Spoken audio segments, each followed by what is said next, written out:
Hello and welcome. I'm Giovanni Hallard. I'm just going to continue this drawing of London Joe, and we'll keep going. Yeah, let's get into it. Also, I'll be listening to a podcast to help pass time, so feel free to chill with me. All right, let's go. Day. A man named Pavel steps off his private jet at the airport right outside of Paris. He's mainly flying into Paris for a dinner. He's there with maybe a business partner, maybe a relative, maybe a dinner date. We don't know because he's very private, but he's there with a woman and his bodyguard. And right as he steps off, almost as if they're waiting for him, as he steps out of the airport, Paris authorities rush in and they detain this man. Within hours, if not minutes, honestly, his detainment is going to be news all around the world. Every major news publication is talking about the detainment of Pavel Durov. Pavel Durov is being investigated for the circulation of child abuse images, illegal drug peddling, and the refusal to cooperate with authorities. So why do people care? Sometimes it feels like these types of news are every day. Why is this making international headlines? Because Pavel Durov is worth $15.5 billion. And Pavel is the founder of Telegram. Meanwhile, approximately 5,500 miles away in Seoul, South Korea, an erase all faces panic has ensued. Middle schoolers, high schoolers, college students, teachers, military soldiers, professionals, they're busy trying to wipe their face from the internet. Not specific photos, literally any single selfie off of social media, no matter how innocent it is, they're going dark. They're deleting it all. Even local universities sent out these mass warnings to their students. The emergency notification urged students to please remove or avoid posting photos of themselves online, no matter how innocent. Photo deleted, photo can't be found, account can't be found. Everybody is just deleting their accounts. One high schooler said, "Most of the girls in my whole class took all of their photos off of social media." In response, a male university student wanted to help calm down the chaos. He's like, "You don't need to be that scared." He posted on the university forum for all the students because he noticed all of the people are just taking down all their photos. He said, "Read this first. Put a finger down and ask yourself. If you say yes, put a finger down. 1. Have I ever been asked out or confessed to? Joke confessions do not count. 2. Do a lot of men try to talk to me even though I haven't talked to them first? 3. Have I ever looked in the mirror and resented my parents? 4. Can other people recognize me without makeup on? 5. Do I weigh more than 145 pounds? 6. Do I frequent feminist online forums? 7. When I walk on the street, do children avoid me?" If you said yes to 3 or more of the above questions, be relieved. You don't need to delete your photos off the internet. Your rate of being a deepfake victim is very, very low. We men have standards too. We don't just deepfake any woman. Why do That women is on crazy. Instagram and social media sites throw a fit as if they're victims of every situation? If you've answered yes to more than 3 questions, quit making such a fuss and commotion. But whatever, go ahead, hurry and delete your Instagram pictures and mock us men. That's crazy. Is That his is name on crazy. there? No. Wow. Some girls said they were messaged by male classmates. "Hey, you're safe." What do you mean? I told you you're safe. They only go after the pretty ones. Don't worry about it. Because the breaking news has been that while the Telegram founder has been arrested in Paris, South Korea is going through another Enthrim case where users are flocking to Telegram to share non-consensual, sexually explicit material of victims. We have 2 episodes on the first Enthrim cases in South Korea where women and girls were being blackmailed into providing, quote, content for sick men who are willing to pay to watch these girls get blackmailed and tortured. But now, the girls don't even know they're victims until it's too late. Some of them are even as young as middle schoolers, elementary schoolers. And it's very different this time because it's all deep faked.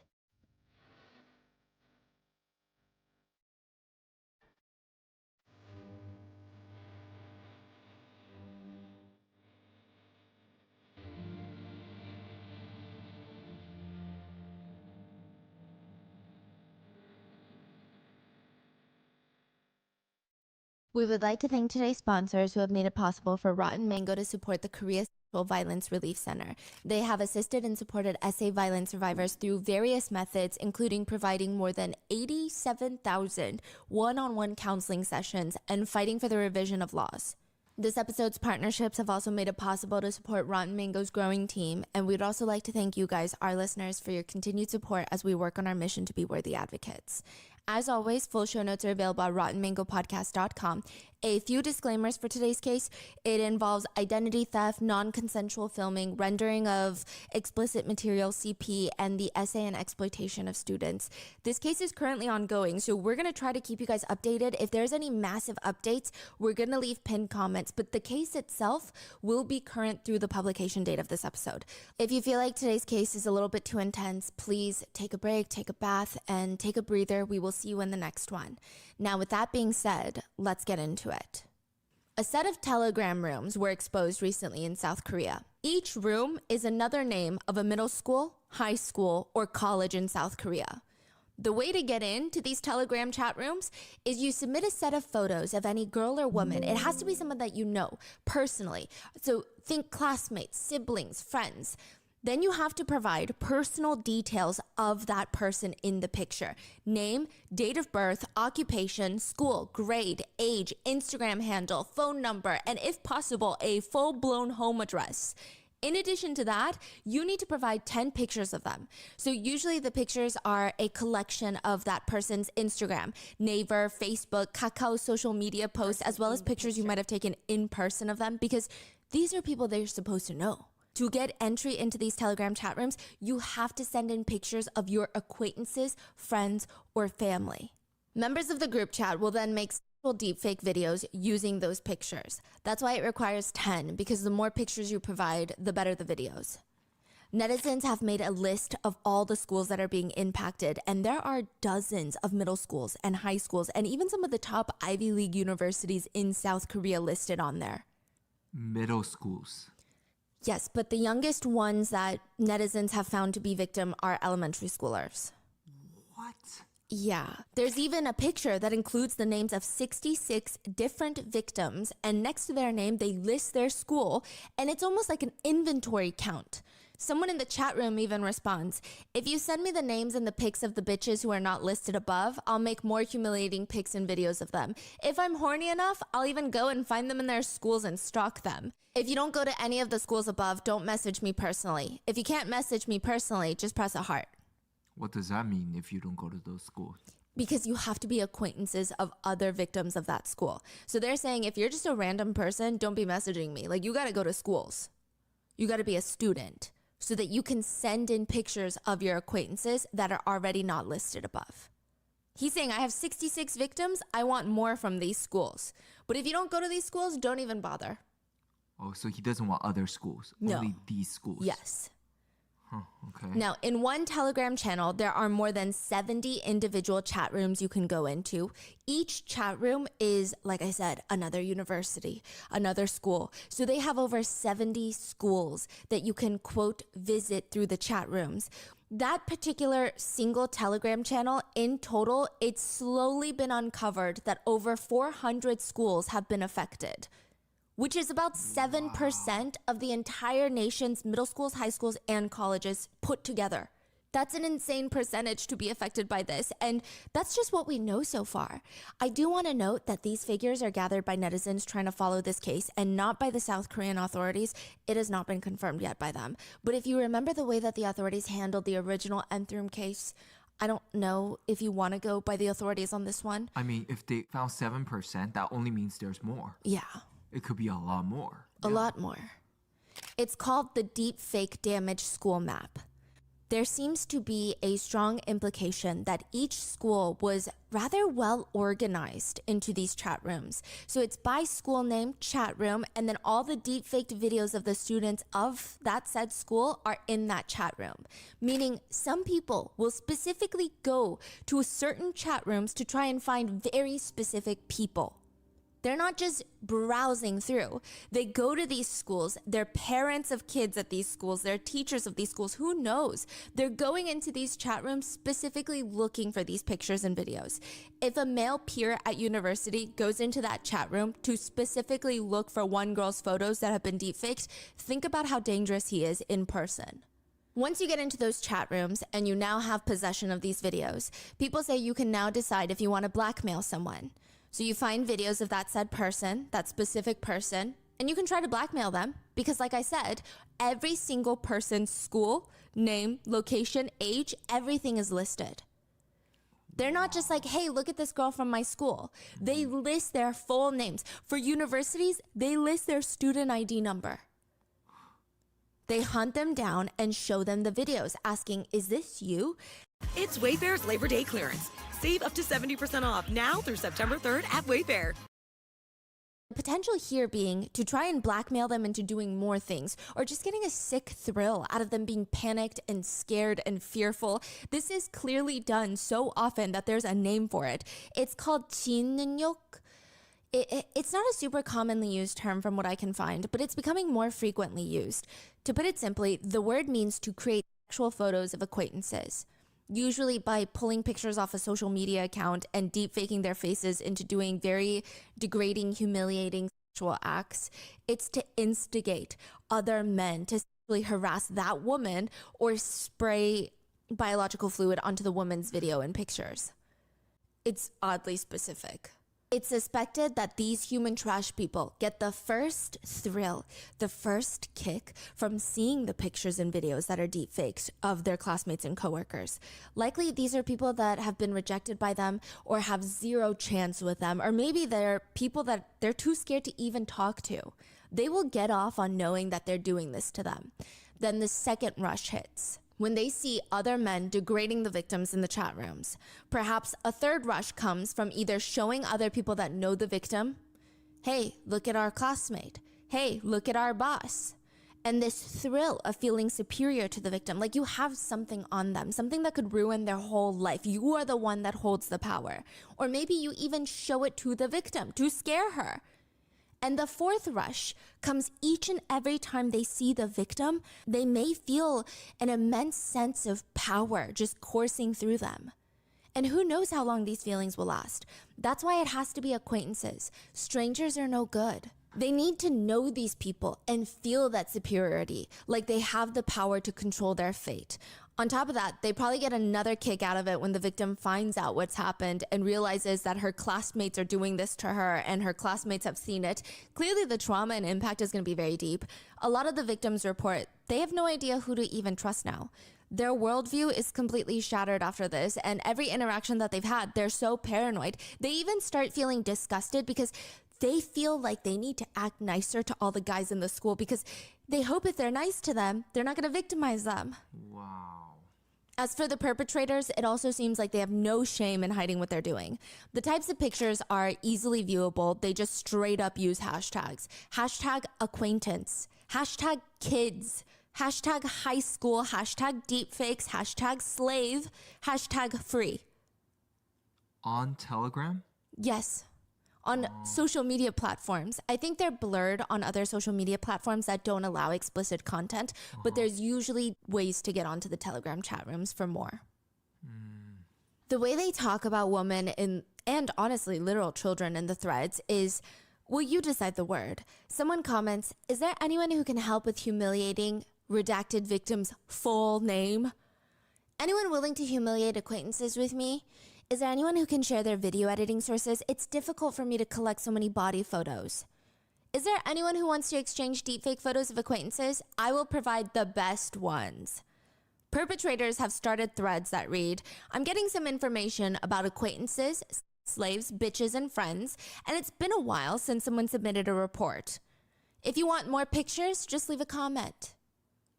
There are some rooms just titled Kim's Sexual Bathroom, so you can kind of take a guess on the theme of that Telegram room. A journalist went undercover into one of the deepfake nth room chat rooms, and they said some of these chat rooms are just run by bots. Right when you enter into the chat room, it immediately sends this automated message. Hello, I am Magic Photo Bot. Let's try to send the photo of the woman you like right now. You get one free photo to deepfake, but by the second one, you need to pay 1 diamond. 1 diamond per photo is the structure here. The journalists create a fictional picture of a woman that they make through AI. Then, within 5 seconds of uploading that into the magic bot, the chat room bot sends an illegal video with that person's deepfaked photo on there. They said you could even change and adjust some of the body parts. Let's say you want a fuller chest. You could micro adjust little things like that. This particular chat room alone had 227,000 people on there. Then another message reads, for additional photos after the first free one, you can purchase diamonds in units of 10 diamonds. 10 diamonds is $5. To put it simply, for $5, you can get 10 pictures turned into deepfakes. For $5. You do have to purchase the diamonds through crypto, which means I truly don't know what the conversion rate would be in a chat room like this. It's not a normal situation of going onto a website and clicking check out now for your cart. So I don't even know how to do the conversion rate. A few things to consider. Usually in these types of environments, people are more prone to spend a bit of money to satisfy their perverted fantasies. And the entry into buying the product is $5. So it's even easier to buy in, if you will, which means if you have a conversion rate of 10 to 50%, that means this bot run chat room is generating anywhere between $100,000 to maybe $500,000, maybe even more, depending. One expert from the Sexual Violence Counseling Center said, the fact that there's a profit structure in place means that there's already a lot of demand. This chat room is considered a production chat room. So you go and you submit a photo, you get deepfakes back, but you're not here to talk to other people, which doesn't make things better or worse. You're literally not allowed to have discussions in the chat room. It's just a magic photo bot. But it's important because that means 200,000 plus people are on here for the sole purpose of creating illegal deepfakes. Even if they all just create one free one, which is highly doubtful, what's the next phase? The next phase is the distribution phase. The damage is expected to be huge because there's so many chat rooms available for them to go to exchange these deepfakes, to post these deepfakes. Even if they just go to group chats made with their classmates, the damage is immense. So if there's 220,000 people, if they only each make one, that's 220,000 victims. Yes. And if they make more, they make 5, they make 10, you're talking about millions of victims. Yes, and there are questions of there could be foreigners in this chat, so we don't know if this is specific to South Korea, but I will say the whole chat room is in Korean. So I mean, the odds of foreigners being in this chat room, this is not me saying that this doesn't exist in other languages. I'm pretty certain it does. But for this specific one, for these 227,000 people to be exact, it seems like a good chunk are South Korean users. Someone had commented that there are approximately 260,000 taxis in South Korea. They wrote, that means the likelihood of encountering a criminal in Korea is almost as high as finding a cab on the streets. Pretty much everyone that you can think of is getting affected in Korea. Like I said, anywhere between elementary school to teachers and soldiers, even Olympians. The athletes are getting deepfaked. Nurses from hospitals are getting sexualized and deepfaked. There are reports that some men are even sending in pictures of their own mother, their mom, to get deepfaked. Oh my gosh. How did this, these rooms has been around for a while? Some of these deepfaking rooms have been around since the original Nth Room case. A lot of them were uncovered in the process of uncovering like God and Paksa's chat rooms, but people didn't take it as seriously because they were deepfaked. Whereas there were real, I don't want to say real because these are real people, but does that make sense? I think it was kind of put on the back burner. And then all of the commotion about the Nth Room chat rooms, this wasn't included. Wow. So now it's getting brought up again because it's just gotten even worse. That was in 2020 when people first started reporting a little bit here and there on it. So it's only gotten worse 4 years down the line. The technology's only gotten faster, quicker, cheaper. And so the amount of victims is going crazier. So why is it blowing up right now? Top universities were found to have operating chat rooms that have been active for 3 years of some of the female college students getting deepfaked. Okay, so just one person exposed it, or? It was multiple high profile colleges. So think Harvard and Yale. They had their own chat rooms. They had their own deepfakes being made. Victims came forward. They keep urging the police to do something. And I guess because their voices might hold more weight, considering how society works, then the police got involved and they realized that there's actually a lot of middle school reports that have been coming in of middle schoolers deepfaking their classmates. And it's become this big snowball. Like every single day, every single hour, there's more developments.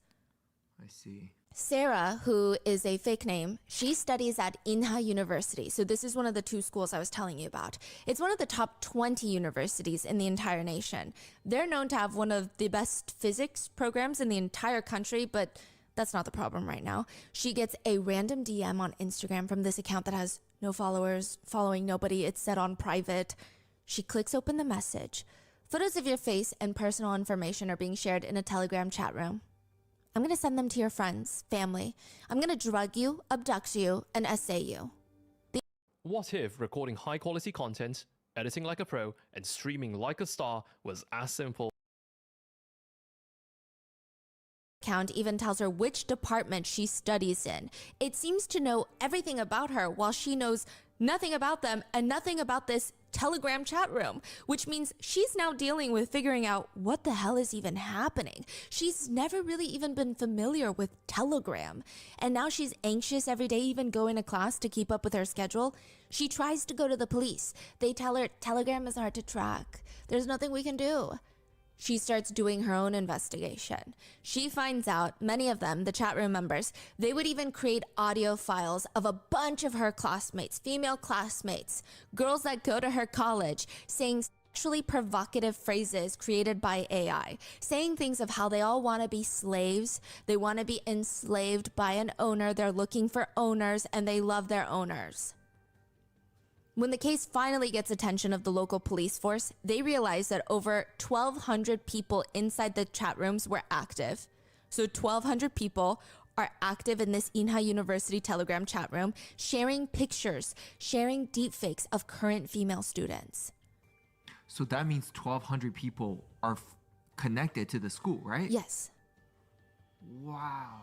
They also took it to the next level by circulating private information for each victim, which major, which classes they're in, sometimes even class schedules, their phone numbers, even their student ID numbers.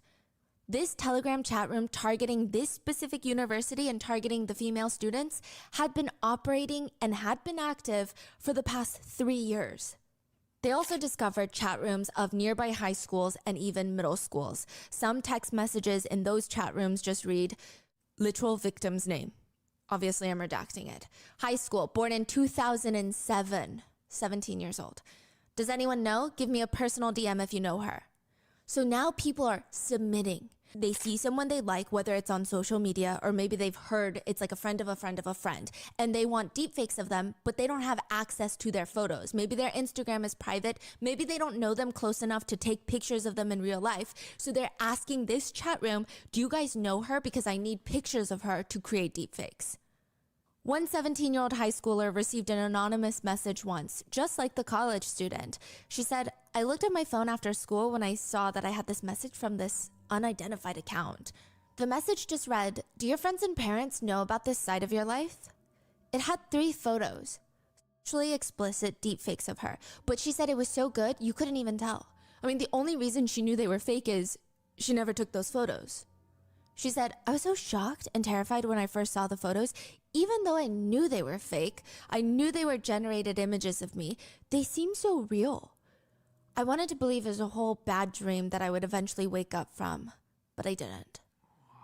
She responds back, who are you? That's not me. Where did you get those? The anonymous account messages back, what if I send this photo to your parents?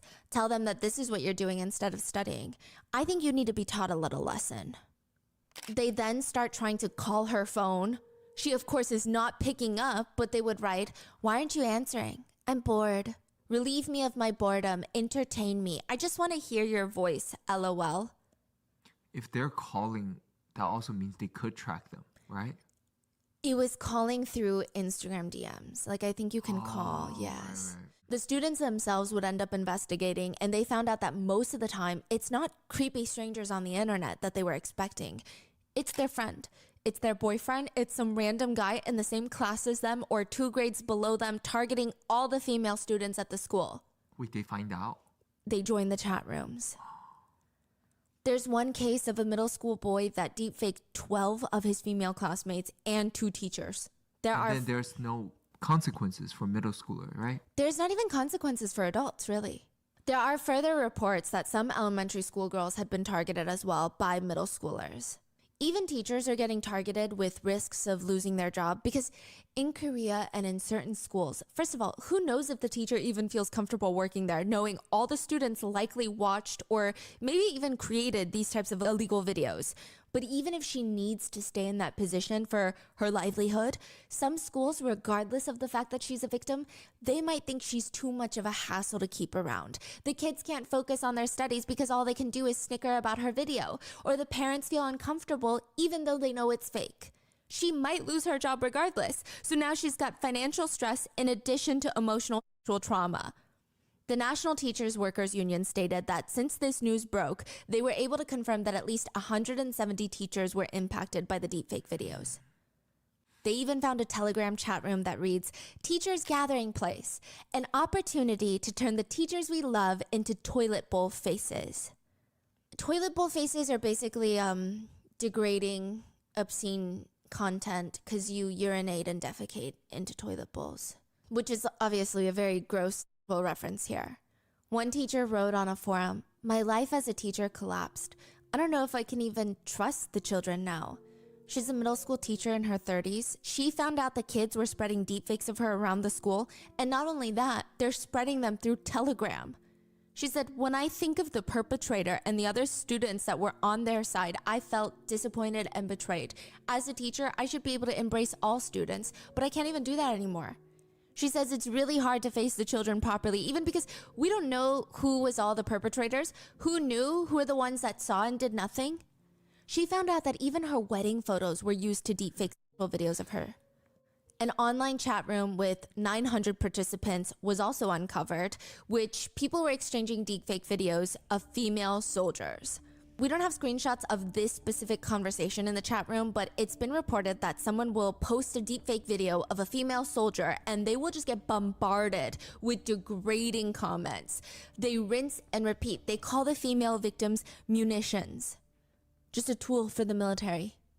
One text in the chat group reads, "I can't forgive women anymore. I'm going to ruin everything." The reason they have such a sense of superiority is because they're wearing military uniforms. But all military uniforms will remain with a sense of humiliation for them from now on, not a sense of superiority. Aren't you curious about the commanders, the platoon leaders that you've worked with? All of them? Aren't you curious? Then in the same chat thread, the operator asks for military supplies, aka pictures of female soldiers. But he says, "Don't just give me pictures. I'm not going to deepfake them if you just provide pictures. I need names, their ranks, personal phone numbers, Instagram handles, age, photos of them in military uniform, and then daily photos of them outside of uniform." When someone would send in those photos, it would be deepfaked and sent back into the group where they would all, quote, enjoy it together.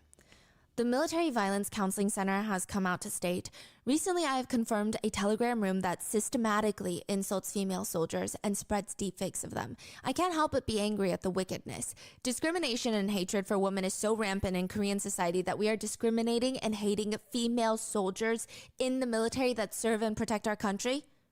The perpetrators have used photos of female soldiers wearing military uniforms to treat them solely as sexual beings." They also said, "If you keep this up, and if the government does nothing to respond to this, then they're going to lose their female soldiers," which is the last thing South Korea wants because they're already facing huge challenges in military manpower. Is that what you want? Because these female soldiers, even joining the military, they're not having a blast. Yeah. They're already facing discrimination. Look at the way that they talk about even their platoon leaders. These are ranks above them. Yeah. So you think they're doing it because they love their job? No, they want to protect the country. And this is how the country protects them. But with this new nth room case, or how they call it, it's not solely about deepfakes. They also found very alarming Telegram chat rooms reminiscent of the former nth room case that prosecutors and police vowed to never let happen again. They discovered humiliation chat rooms.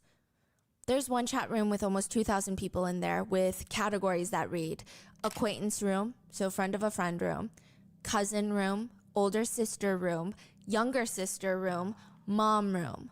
When you enter, it is exactly what you imagine.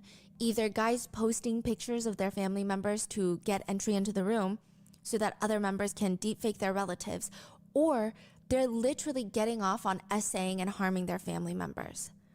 There's evidence of guys touching their own sisters and mothers and posting the videos of them into the chat rooms.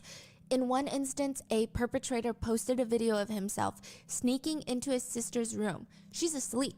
He lifts up her skirt and starts touching her inappropriately. He uploads the video into the chat room with the caption, "My little sister's thighs are so fucking soft.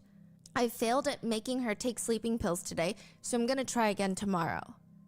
Someone responds, "I will be waiting for it, holding my breath." In another chat room, someone asks another room member, "Are you going after your mom?" "No, I gave up." "Why?" "Because my mom's asshole would be fucking nasty." "Why her asshole? Do you think you're not gonna like it?" "I felt like I wanted to fuck her a few months ago, but I don't want to anymore because I got caught with my spy camera, LOL. "You were caught while spying on her, like filming her?" "Yeah, when I was filming her secretly while she was taking a shower." Another room member comes in to try and cheer up the others. "Well, if you guys ever want to jerk off together, I have a video using my older sister's underwear. Just personally message me." One victim writes about what happened to her, and it reads, Winner! M&M's for all fun. That is crazy. That is so messed up. How do people get that? Younger brother, who's just a year younger than me, made me feel so awful I wanted to die. We were both in middle school at the time. We were actually so close as siblings that people were jealous of us. The first time it happened, I was so shocked. I didn't even know what to do. I just pretended not to notice. I really regret that. One weekend afternoon, I was taking a nap and our parents were home. My brother touched me and even tried to film it. I woke up and I caught him in the act, but I was just so shocked at the time. I couldn't even think straight. Even though he kept profusely apologizing and acting like nothing happened, I felt so embarrassed I couldn't even stand looking at him. I just told him to get out, leave. My mind was racing with all sorts of thoughts. I kept wondering, is he going to post it somewhere? Did he post it somewhere? How many times has this happened? And I just now noticed, who else did he send this to? Did he sell it somewhere? Does he use it to self-pleasure himself? What does he really think of me? I went into a panic. My hands and feet were shaking and I couldn't even cry or breathe properly. I never thought my brother would do something like this. I mean, especially not my brother. Apparently, OP told her mom about what happened, and her parents and brother went out, so she starts freaking out about what's going to happen. And she writes, "My parents went out for a bit, and after about 2 hours, I thought something was wrong, and I sent a message to my mom. I asked her, 'Don't tell my dad, because he really cares about me, and I'm just so embarrassed.'" About an hour later, my brother left the house. When my mom came home and asked about it, she said that dad had called my brother, so my concerns were just completely ignored. LOL. What does that mean? Just, I guess the parents did nothing. In response to a follow-up question, because I think it was a little confusing, people were asking about the family dynamics, and she says, "So my family is usually pretty close and gets along well. We're financially comfortable and have a good time together, but that evening my mom had been drinking and ended up hitting my brother a few times. What really got to me was I heard everything, and then my mom said, 'You're part of the problem too. Who wears such short pajamas at home?'" Whoa. I've never dealt with something like this before, so I didn't even know what to do. My pajamas back then were just these short sleeve, short pants ones that were pretty trendy at the time. She did post a photo of what her pajamas look like. They look, honestly, like home pajamas that you would not wear if your boyfriend comes over for the first time. They look very home pajamas. They're not reminiscent of lingerie, not that it would matter, but it's really doesn't even make sense that her mom is even saying this. They have teddy bears on them. Yeah, I mean, I guess you could say it was all my fault. I was pretty slim and my chest was C-cup, so it wasn't exactly small. But does that really mean it's okay for something like this to happen? I don't know. Maybe it is my fault. I was just wearing normal pajamas in my own home and went to sleep comfortably. Does that mean it's my fault? After that day, I couldn't really live a normal life for about a year. Even when I was in class or school or eating a meal or even at home, and especially when I was showering, those moments, feelings, and sensations were so vivid, and I just wanted to cut myself out of my own body. In my family, they all seemed like they were doing fine. It was only me who felt like a complete mess, while everybody else acted like nothing had happened. It felt like they were even too afraid to even talk about it. Later, I had to go on this family trip that was already planned. It was less than a week after the incident, and since it was a trip with my grandparents, I couldn't really say no. Throughout the trip, my parents just kept trying to get me and my brother to make up, and they looked like they were just having a great time laughing and enjoying themselves. In the end, I reached out to my brother first, and we became close again, and nothing has ever happened again. Everyone around us keep praising him, saying things like, "He's such a great brother, you're so lucky to have him." I once brought up the whole situation in front of the family again, and my mom said, "I didn't realize how far it went, I'm sorry." But because it was during an argument, it didn't feel like a genuine apology. And my dad was like, "How long are you going to keep talking about this? Are you going to bring it up every time you're in a tough spot?" This was the first time I mentioned it to my dad since the incident, but he acted like I talk about it every day. I'm still struggling with it, even after years. It's not something I can just forget. What is he trying to do? My dad had even called me and my brother fucking assholes, and then he couldn't control his own anger and took it out on us. I don't know. It's suspected that that video could have been used for the Telegram chat rooms. So there is a panic in South Korea right now where everyone is resorting to deleting everything they can off social media. Even archiving Instagram photos is not enough, because when you archive them, you can still see them as the account holder. The public can't see them. Even if they're following you and you have a private Instagram page, they cannot see them. Literally only you can see them.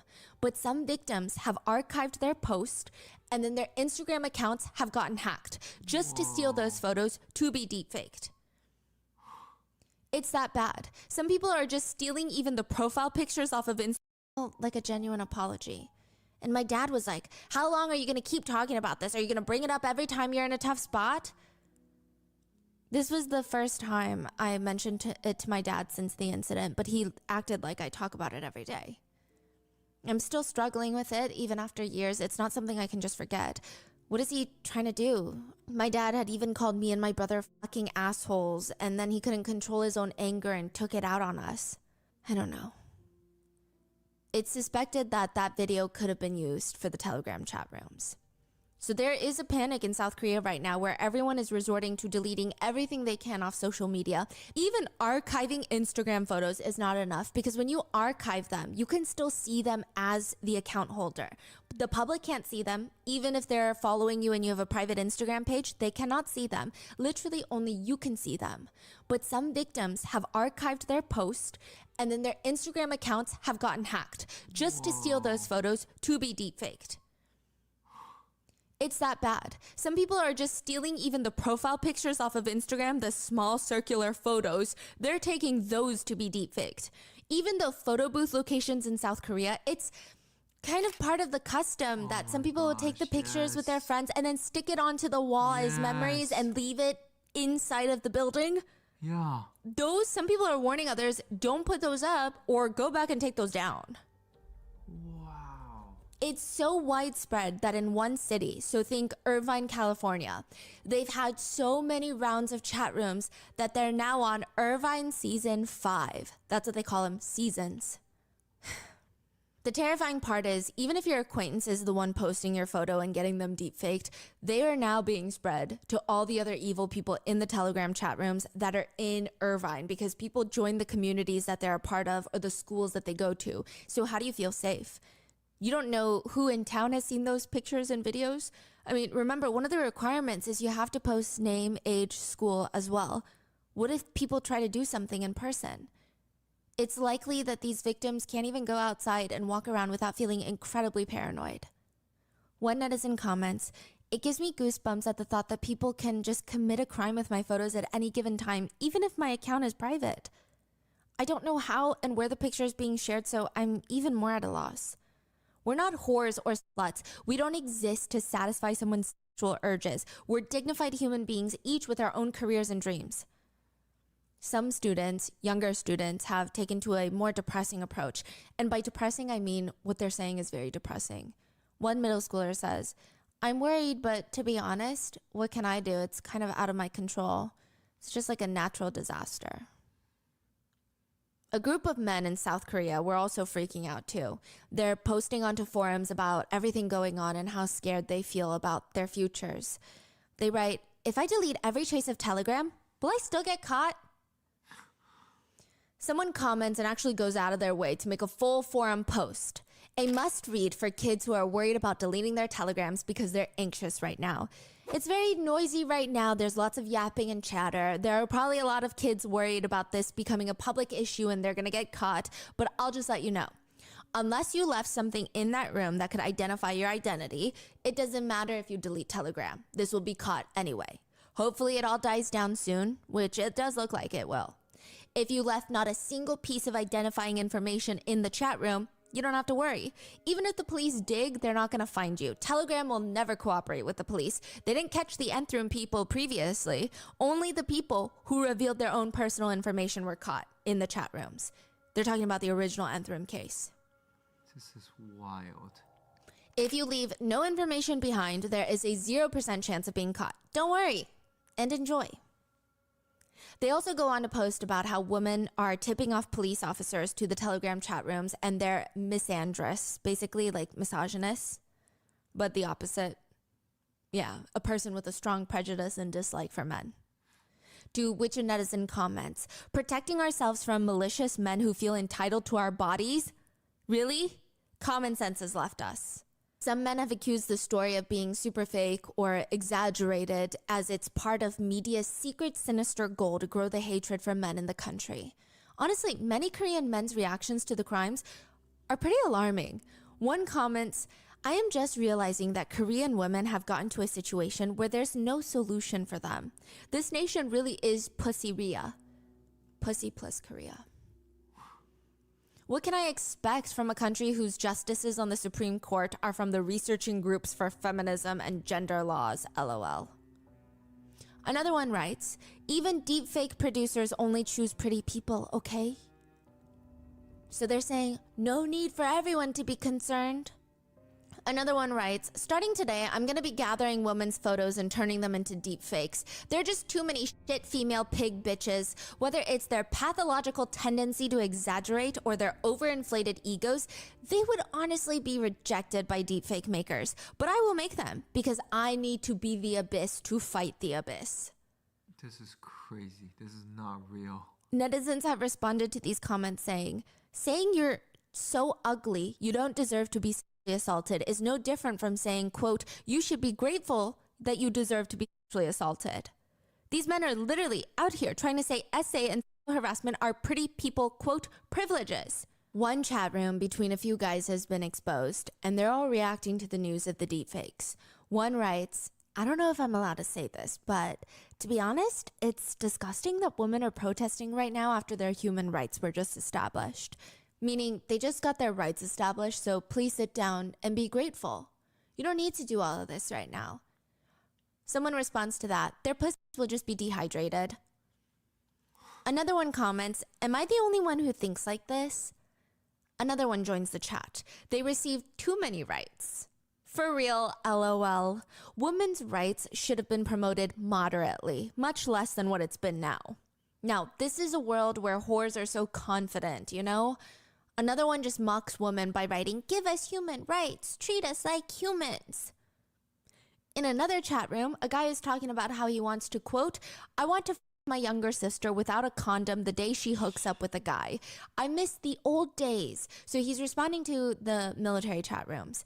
And he says, back then, military guys would have no phones. So they would just have to self-pleasure imagining another military member's older sister. And the guys who can't get married, they would hit on her. And if she didn't like it, she would have been SA'd. What is he saying? He said in the old days, what are they doing? You don't have phones to get into all this trouble, deep faking, go through all of this. You would just self-pleasure imagining your military member's older sister. And then if that didn't do enough, if you couldn't get married after that, you would just SA her. Yeah.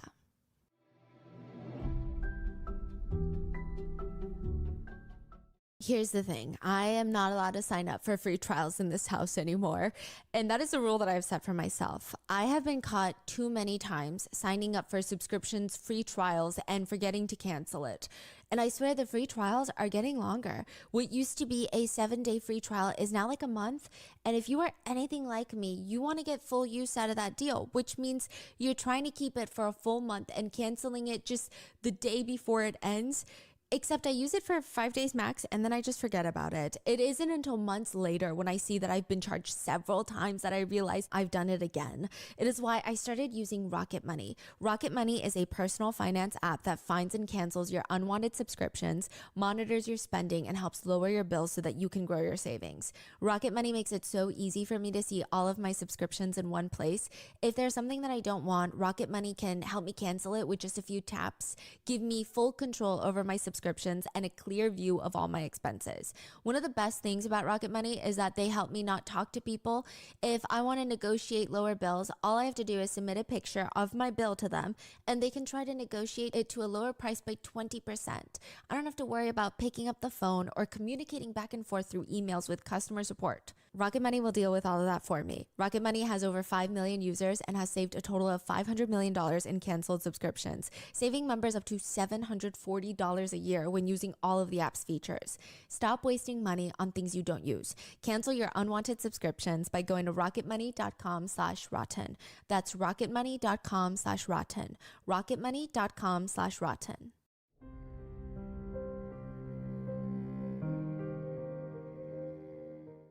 I've been watching a lot of Chinese dramas lately. I say it's to improve my listening and pronunciation skills when it comes to learning Chinese. I'm going to be honest, I don't know how much I'm really learning through these C-dramas. But the one thing I hate when watching Chinese dramas is that I feel like a lot of meaning is lost in translation.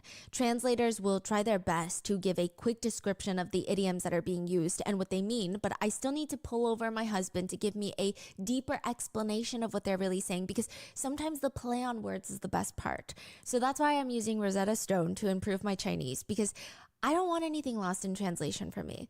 Rosetta Stone is the most trusted language learning program out there. They help you learn the language fast because they immerse you into it.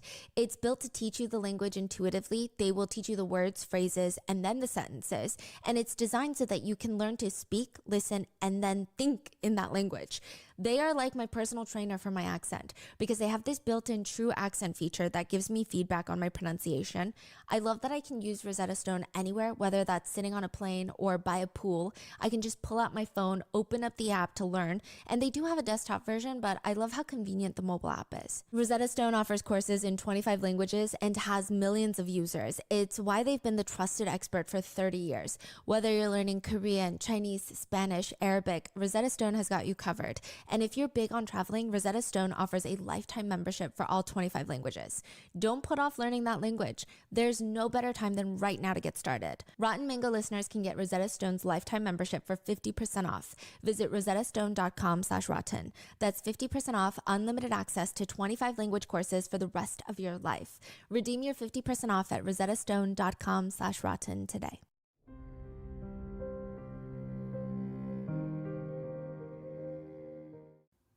There have also been surprising videos made by YouTubers who, I guess some of their branding is making controversial videos, or sometimes often being just against women in general, arguing that women, or rather Korean feminists, are taking this story, going to foreign media networks to spread the news like some sort of man-hating propaganda machine. That the Korean feminists get a sparkle in their eyes when stories like this come up so they can talk about it, spread the news. They're a well-oiled machine. They have the platforms in place.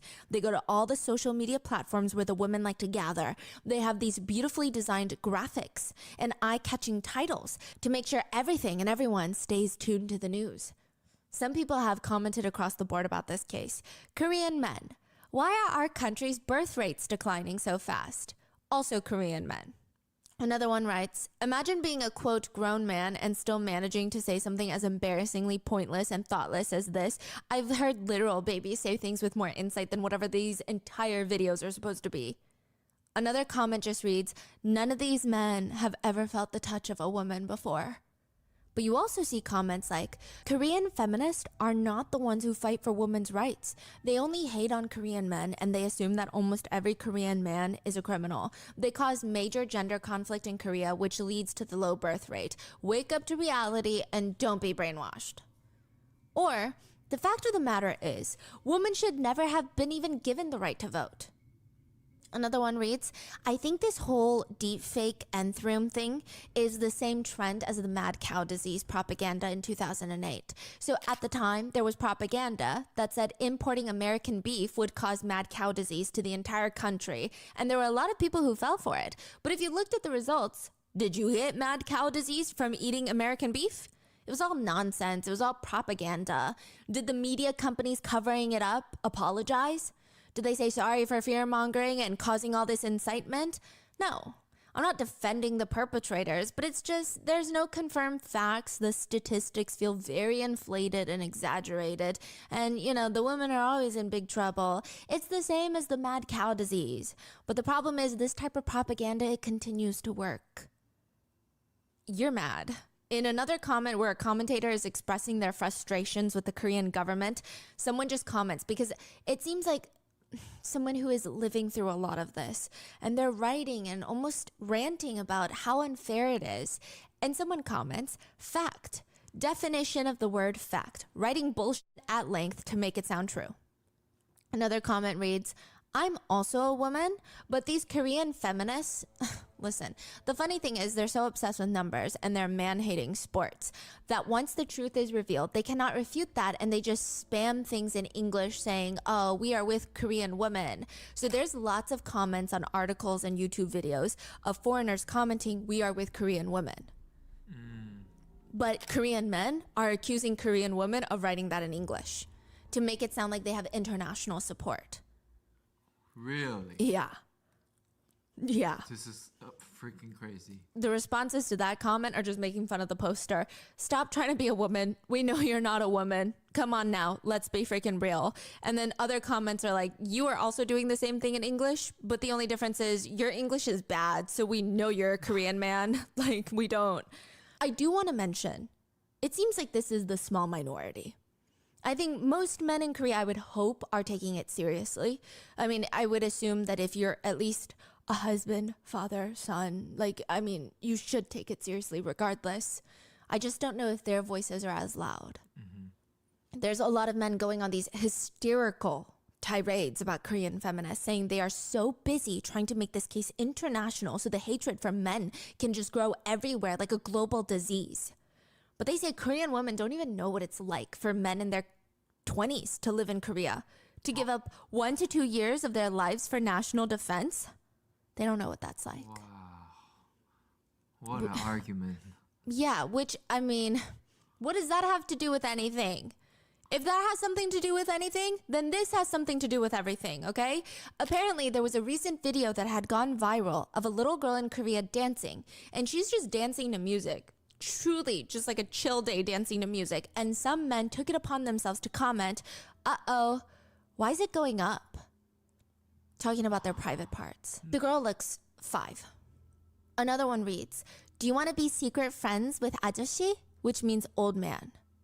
So maybe take a deep look at what's going on and use some critical thinking skills before you go on these feminist hating rants online. One netizen comments, also the big issue here, in my personal opinion, is parents' attitudes. A lot of the perpetrators are kids, and even when they're adults, parents have the attitude of their child can do no wrong. When the child does do wrong, someone else has to take the blame. Where were the teachers doing to stop my child from doing this? Was that the bus driver doing? What were they doing when this happened? Why was she wearing makeup? Did she seduce my son? It's always something or someone else. Someone comments on that. Actually, correction. Not a child does no wrong. A son does no wrong in South Korea. Another netizen says, Korea lives off the saying, boys will be boys. Girls should be more careful and responsible. There's also discourse about the fact that sending deepfaked videos is almost always seen as some sort of prank or play culture by some young students and even their parents, giving the energy of, why is she so emotional? It's not even her. It's not even real. He's just joking around. Should we ruin our son's future for a joke? One officer even said, it seems that students lack the awareness that deepfaking is a crime. Which, okay, but ignorance is not a defense in the court of law. So where are we going with this? You can't just defend yourself with, it's a joke, I didn't know.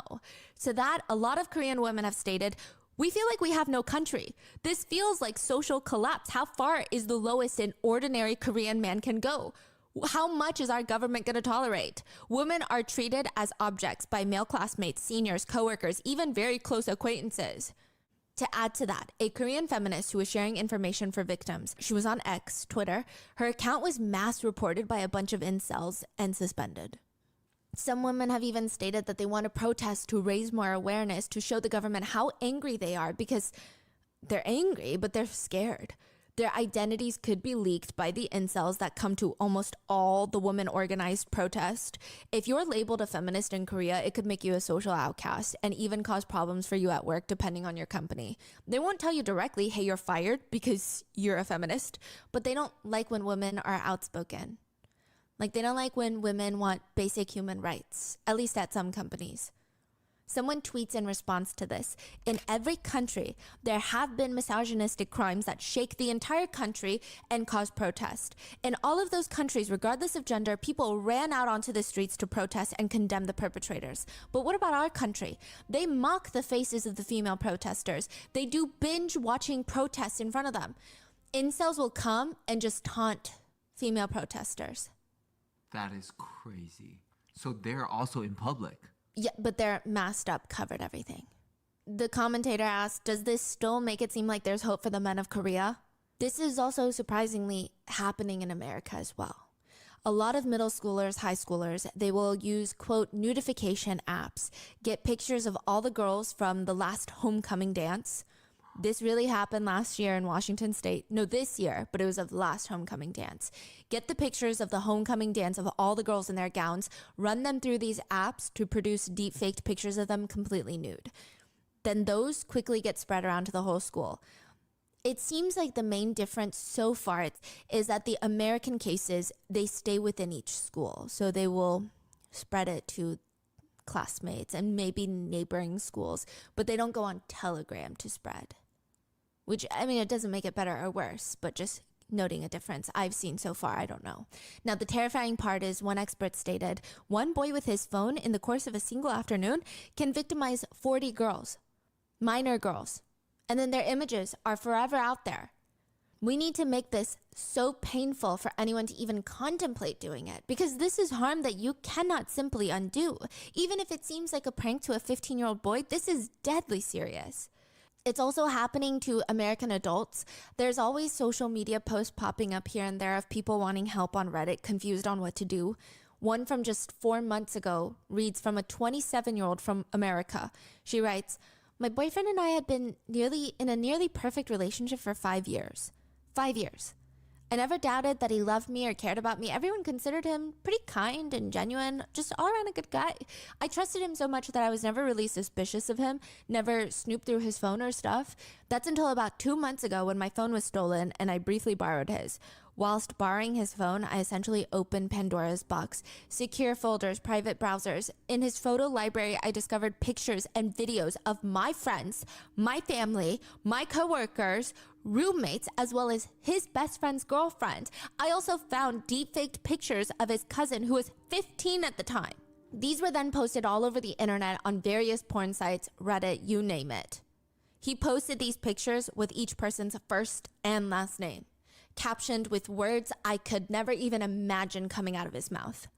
Officials have stated that fake images can really put these young women at risk of being barred from future employment and making them vulnerable to physical violence if they're recognized. The president of South Korea addressed this situation by saying, recently, deepfake videos targeting an unspecified number of people are rapidly spreading on social media. There are many cases where the victim is a minor and most of the perpetrators are also in their teens. Any one of us can be a victim to these digital crimes. I hope that the relevant authorities will eradicate those digital crimes through investigations. I hope that the education plans will be made so that a healthy digital culture can be established. What? He honestly said nothing, basically. Also, he's not really a credible person considering he's the same man that has been actively trying to abolish the Ministry of Gender Equality and Family in South Korea, so I would take anything he says with a grain of salt about this. But the craziest part is, to some people, even his nothing burger statement was too much of a statement. A politician responds to the president's statement by stating, "The threat is being overestimated right now." He says it's good that the president said that the purpose of establishing measures needs to be early on, but on the other hand, it seems that there is a possibility that excessive regulation may appear. He's like, we might regulate deepfakes too much, calm down. Oh my God, investigate this guy. Yes, exactly. He's concerned that people are going to get too anxious, fear-monger into thinking the deepfake problem is massive, and that leads to overregulation, which is so bizarre. I hope he keeps the same energy if he ever gets deepfaked. He says, I think it's important to grasp that this content, the anxiety about it, is not exaggerated more than it actually is, okay? Let's all be aware, you know. Most people want him to never open his mouth again. Many activists argued, if you don't do anything, the state, the government, is also an accomplice in this. The country, the politics, the media close their eyes. This land is a paradise for criminals. One female politician, I don't know why she said this, but she said, the fear of deepfake pornography is spreading. However, I can't help but mention the behavior of some opportunists who exploit this anxiety and fear as material for another gender conflict. I don't know why women fighting for their rights and not to be exploited gets turned into a, quote, gender war. It's not a war. We just want rights. It's not what? She continues, the majority of people are taking this opportunity to demonize one side, aka men, and promote gender conflicts. Basically saying that men are being demonized, but obviously this statement did not sit well with most women. Nobody is demonizing men for behavior that they have not repeatedly taken part of in this country. No one's going home to their husbands demonizing them. They're demonizing the perpetrators, who most of them happen to be men. What do you mean? It doesn't make any sense. Clearly, nobody is saying all Korean men, and that's like coming from myself, a Korean with a good chunk of my loved ones being Korean men. But to say that this is not a case of women being targeted, but rather a case of deepfake technology being abused, is a bit thick-skulled. It's a bit pick-me energy. Another professor at a department of sociology from a university said, there is a stereotype that men become perpetrators and women become victims, but women can also become perpetrators if they really want. What? What does that even mean? So there were some cases of men deepfaking other men and women deepfaking other women as a way to bully them, but the vast majority are men victimizing women. Oh, wow, these are crazy. What a strange thing to say. It doesn't even make sense. Yeah. So a lot of people, including people that I personally know in Korea, they have been mass taking down all their social media pictures. Honestly, just any picture of them, they're trying to wipe it from the internet. For good reason, obviously. But that's not even good enough. That still puts a lot of professionals who don't have that choice at risk. People who can't avoid being on the internet, which, did you know, a vast majority of deepfake explicit videos are of Korean idols? K-pop idols. And it's not even just being produced in South Korea. It's being produced globally. I would say, I think it's either 96 or 99% of all deepfake technology right now is being used to create non-consensual explicit videos. And almost 99% of the subjects that are being used are women. So... But also, even if you are trying to wipe everything from the internet, there have been cases, a lot of cases, of people just taking pictures of you in real life, and also pictures from yearbooks. There are reports of teachers who refuse to even take yearbook photos now. They don't want that in there. They will take pictures from your yearbook and make deep fakes. In one instance, there was a Telegram chat room that was recently busted where the perpetrators took graduation photos from Seouldae, which is the top university in South Korea, deep-faked videos of alumni. In that one school alone, it's speculated that there's 61 victims. There were a total of 2,000 deep-faked pieces of content that were distributed amongst the group and outside of the group. There were allegedly men asking in the chat rooms, is it okay if I rape her? Is that the prey this season? One of the victims from Seouldae, she was the first victim to go to the police. She said she received a video file of her being gang essayed by a group of men. She couldn't even bring herself to open the video file. She just saw the thumbnail, had this weird unsettling... She sees this creepy smile on her deepfake face. And it's terrifying. I'm sure at first it's a moment of, am I drugged? I don't remember this. How come I don't remember this? To finally realizing it's a deepfake, which honestly, I don't even know if better is better in that situation. It just becomes a whole other problem entirely. The craziest part is she never had social media. So whoever did this to her took her Kakao Talk. It's like WhatsApp, WeChat, Line, tiny circular profile picture, which is basically like your Instagram profile picture, tiny circle. Technically, even if you're private, people can see it. She updated it a few times in the past 2 years. Whoever did this screenshotted every time she changed it to get more pictures of her and used that to create the deepfakes. When she ran to the police station to report it, she got a creepy message from her phone saying, "Report me? You can't even catch me if you report me." And deepfakes is getting that good now, huh? Really good. It's very hard to tell when something is deepfaked. Truly hard to tell. She felt like she was being followed. They said, "Try to answer me. I can tell you who I am so you can try and catch me." More messages keep coming in, reading things like, "I can't forget the first day I saw you. It went up really hard. You're so pretty." A lot of people believe, and this is likely true, that these perpetrators get off on the fact that this type of trauma stays with the victim forever, because now every single person in her life, every interaction she's ever had, she's trying to figure out who the hell did this to her, who saw it. Because when she told the police this, they told her they can't do anything because it's on Telegram. A few months later, she was grabbing coffee with an old college friend. She had graduated years ago. She's grabbing coffee with an old college friend that she hadn't seen in such a long time, and she's trying to tell him, she's nervous, she's trying to tell him everything that's been going on in her life, and he puts his coffee down, looks very grim, hesitates. "Why, what's wrong? What is it?" "I have something to tell you. Actually, I got a picture like that a while back." Someone sent it to him? Yes. He takes out his phone to show her, and it's a picture of her and 2 other female classmates, 3 nude bodies in a row. And it's not just the picture. The deepfake picture is on an iPad. It's like the full screen of the iPad. And someone is taking a picture of the iPad, right? But their genitals are on top of the tablet. Which is part of the humiliation. Right, so it's been surfaced to someone else, and someone else took a photo of that and then send it over again. So it's like multiple layers of like... Yeah. And she asked, "Who sent this to you?" He said, "Just another guy from school." I mean, he told her everything that she hasn't spoken to in so many years. And this photo was sent recently. So this is years after she forgot about these people. The caption that he sent it to him was, "Let's enjoy together. It's good, huh?" She actually became a lawyer. She went on to become a lawyer. So this was all during her law school days. She went to Seouldae Law School. And whoever submitted her photo into the group chat was also in the law school program, meaning that person is likely a lawyer right now. Potentially could go on to be a prosecutor or a judge.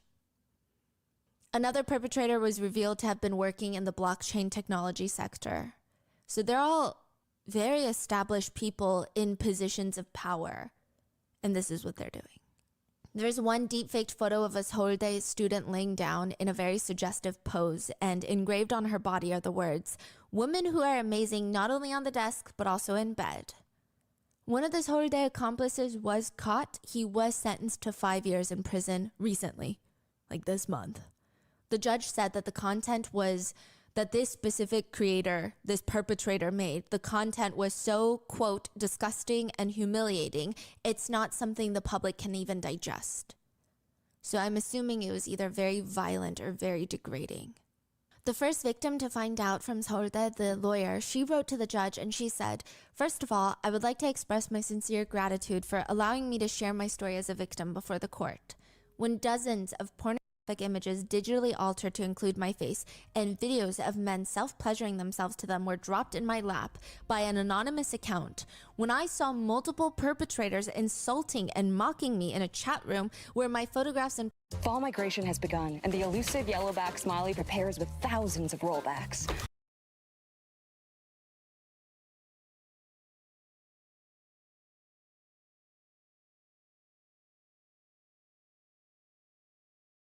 information had been shared, and when not long after that, I came to realize that all of this had been perpetrated by people I studied with at university. My own university acquaintances had been calling me a bucket, a whore, a slave behind my back. The world I thought I knew had come crashing down around me. In consideration of the immense harm this incident has caused me and dozens of other victims, I earnestly petition you to give the defendants the most severe punishment available. When was this? This year, this month, August 2024. Did she catch the people? She or- caught the people. She was the one that investigated and caught the people. The police were like, we can't do anything, it's Telegram. Yeah, so a lot of the politicians have now initiated these conversations of better education so that younger teenagers stop doing this, because the vast majority of the perpetrators are alarmingly minors. One professor from the Department of Police Administration writes, the problem is that these perpetrators who are committing such crimes don't realize that their actions could be harmful to others. It's just, yeah. This is the dumbest thing I've ever heard. It's just another way to relieve themselves of their curiosities and interests. Proper education methods must be in place to help more people realize this is a crime, not some form of entertainment. That's just dumb. I don't know. I've never seen so much sympathy given for girls who are curious. And why is it that satisfying male curiosities almost always includes harming women? Why are we using that word curiosity? Yeah. You think they don't know what it means to do this? I think we're past that. If you're using deepfake technology, we're past that. I think the only thing at this point is the fear of being in prison for a very long time.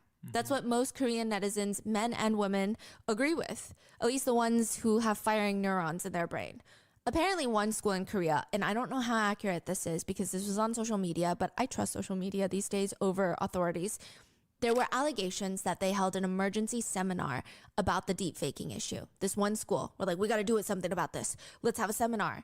They forced all the girls to the auditorium to give them, quote, education on deleting all pictures, never taking another photo again, never posting a singular photo, nothing, to avoid somehow being victimized in something that they can't even control, while the boys played soccer outside. And I don't even think punishment is that scary. Many of the Telegram chat room creators, the ones who run the rooms, have said, even with all this news going around, they've posted, Regional Season 4 is closed. Once everything quiets down, Regional Chat Room Season 5 will resume. Another Telegram chat room owner started a new room in the midst of all of this to deepfake. They write in the chat rooms, don't be ashamed. Insult reporters who are publishing articles about this. Many of the chat room members are praising the chat room owner, stating, you made a room during such harsh conditions. We're proud of you. They're not scared at all, which makes sense because another netizen writes, a person who makes deepfakes for the purpose of distribution can be punished by imprisonment of up to 5 years or a fine of 50 million won, which is how much? $50,000. But in reality, most people are punished by probation and suspension, no fine. In fact, only 5 people were sentenced to prison for purely deepfake related crimes last year. The others that were sentenced to prison, they all had other offenses on top of the deepfake crimes, which, let's be real, none of these are strong deterrents. Even though technically the law is creating deepfakes with the intention to distribute is 5 years. And about $50,000 fine. But, I mean, if you're not getting it, it's not really the punishment. One netizen comments, one thing I will say, though, is that crimes similar in severity to this are usually given a slap on the wrist here in South Korea. So if perpetrators think they can still live a normal life afterwards, there's really no incentive not to do it. They all have the same excuse. I'm a first-time offender. I'm young. I'm sorry. The magic words. In court docs, they will literally say, the judge will literally write, in one case, a high schooler victimized 4 girl students in his school, spreading deepfaked videos of them, spreading them. The court only sentenced him to 1 year in prison. He's 19. And they wrote, relatively young, vows not to reoffend, has no criminal record. They state that's why they went easy on him. Are we really awarding people because it's the first time they're caught doing something? In another case, a high schooler not only made deepfakes of his classmates, but took them to her, shoved them in her face, and threatened her, if you don't do as I say, I will spread these everywhere. He received 6 months in prison because he said, and I quote, I'm admitting to my mistakes and reflecting. I have no criminal record. An overwhelming 75% of people involved in making, distributing, and watching deepfakes last year were teenagers. 20% were in their 20s, so truly a vast majority in their teens and 20s. A lot of police officers won't even help the victims. They'll just say, well, Telegram has servers that are not in South Korea. Telegram doesn't work with the police. What are we supposed to do? Or, quote, I can't catch it. It's on Telegram. Which leads victims to try and infiltrate the chat rooms, just like we saw in the original Nth Room. And it just adds to the trauma. It's a weird feeling. Most victims have resorted to joining these chat rooms where they go undercover as fellow perpetrators, which is a traumatic feeling. Or they'll even direct message the chat room owners and ask for more pictures so that they can get direct evidence this guy is committing a crime. And many of the victims end up getting deepfakes of their friends. Because again, these are all acquaintances. Pavel Durov, his arrest is not related to South Korea. Paris had a warrant out for him. The founder of Telegram. Recently. Yes, it's all unfolding at the same time. But he was not arrested for what's going on with Telegram in South Korea. I mean, potentially that's part of what's going on. He's just being arrested for detained. He's being detained for not cooperating with the authorities, for Telegram's potential part in distributing CP as well as drugs, selling drugs. So it is kind of related, but not necessarily. It's not a direct correlation, but it's all in the big scheme of what's going on with Telegram. And there have been so many conversations recently of how good and bad is Telegram. One netizen writes, very complicated issue. We need communication channels in the world that government officials can't access. So Telegram is used a lot in war zones, and a lot by oppressed parties as well, so that they can't get censored, so that they can get news out there. They can talk to journalists that are not on the ground. You know, it's for activists, journalists, it's pretty much vital. But at the same time, good is never just used for good. Essentially, everything that makes Telegram good is also what makes Telegram bad. There was also a point where Telegram was called Terrorgram, because a lot of terrorist groups were on there. One netizen was just pointing out how much trauma it is for a 13-year-old to even just be told, hey, be careful, be on the lookout, someone might create fake deepfakes of you on the internet. Others write, is this really going to be a thing now, where parents have to sit their teenagers down and say, someone at school might make these explicit videos of you? Others are concerned about how bad this is going to get. I mean, this is already really, really bad. But one commentator writes, imagine if someone hates you, puts your face on some bestiality or some very illegal videos involving children or something. This is an ongoing developing case. As of August 27th, police said in South Korea they will carry out extensive crackdowns on deepfake images. They say for the next 7 months, they will aggressively hunt down those who produce and spread those images, especially those of children, which I don't know if that's even going to do anything. Right now, a study found that 96% of all deepfake videos are X-rated and non-consensual. So, I mean... And August 28th, I guess the public was like, yeah, that's not enough, police. The Ministry of Science, Technology, Informations, and Communications in South Korea announced that it was going to organize a budget of $1.5 million, which is nothing, to prevent, quote, deepfakes used to commit crimes. From the whole country? Yeah. So this specific Ministry of Science, Technology, Informations, and Communications has a expected annual budget in 2025 of $14 billion. And they said, guys, we're going to spend $1.5 million to prevent deepfakes. Yeah, that's someone with like 1.5 million that's spending 14,000. That's crazy. That's nothing. Yeah. I mean, I know 1.5 million sounds like a lot, but like 14 billion. But also, I feel like that's not going to do anything. No, it's so little, it can't do anything. Yeah, with the amount of people that's on there, and they're saying that, oh, we're going to do something, but their action is not doing anything. Nothing. A lot of these politicians, I won't say all of them because some of them are really upset and they're trying to get laws passed, but it's really hard when they're not cooperating. I will say a good chunk of them are just saying empty things. They're like, we're going to take this seriously, you guys. And it's like, okay, maybe you should have for the past however many years. It's a little too late to just be like, we'll take it seriously. What are your thoughts? Do you think Telegram should be banned? Is Telegram the problem? Do you think it's okay that Pavel Durov was arrested? Or is deepfake the problem? I mean, I tried to look into deepfake being used for good. I saw a few small things where they were helping some people in certain medical studies, but I don't know.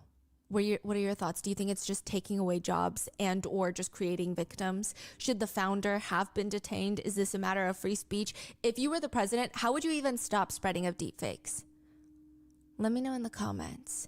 And please stay safe, and I will see you in the next one.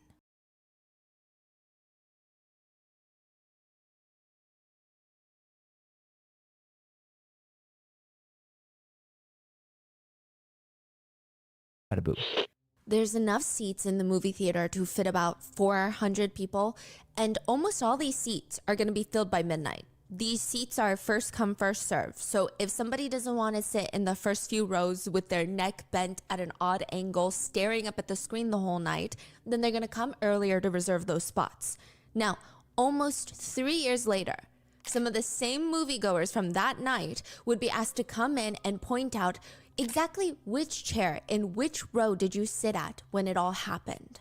But this auditorium they're in, they're not pointing at real chairs that you can sit in. They're not walking into a movie theater and saying, that's the chair that I sat in. In fact, it's this tiny little miniature model of Theater 9 that they're pointing at. There's tiny little rows of blue chairs that are lined up against each other. How big is it? I would say maybe like half the size of a carry-on suitcase.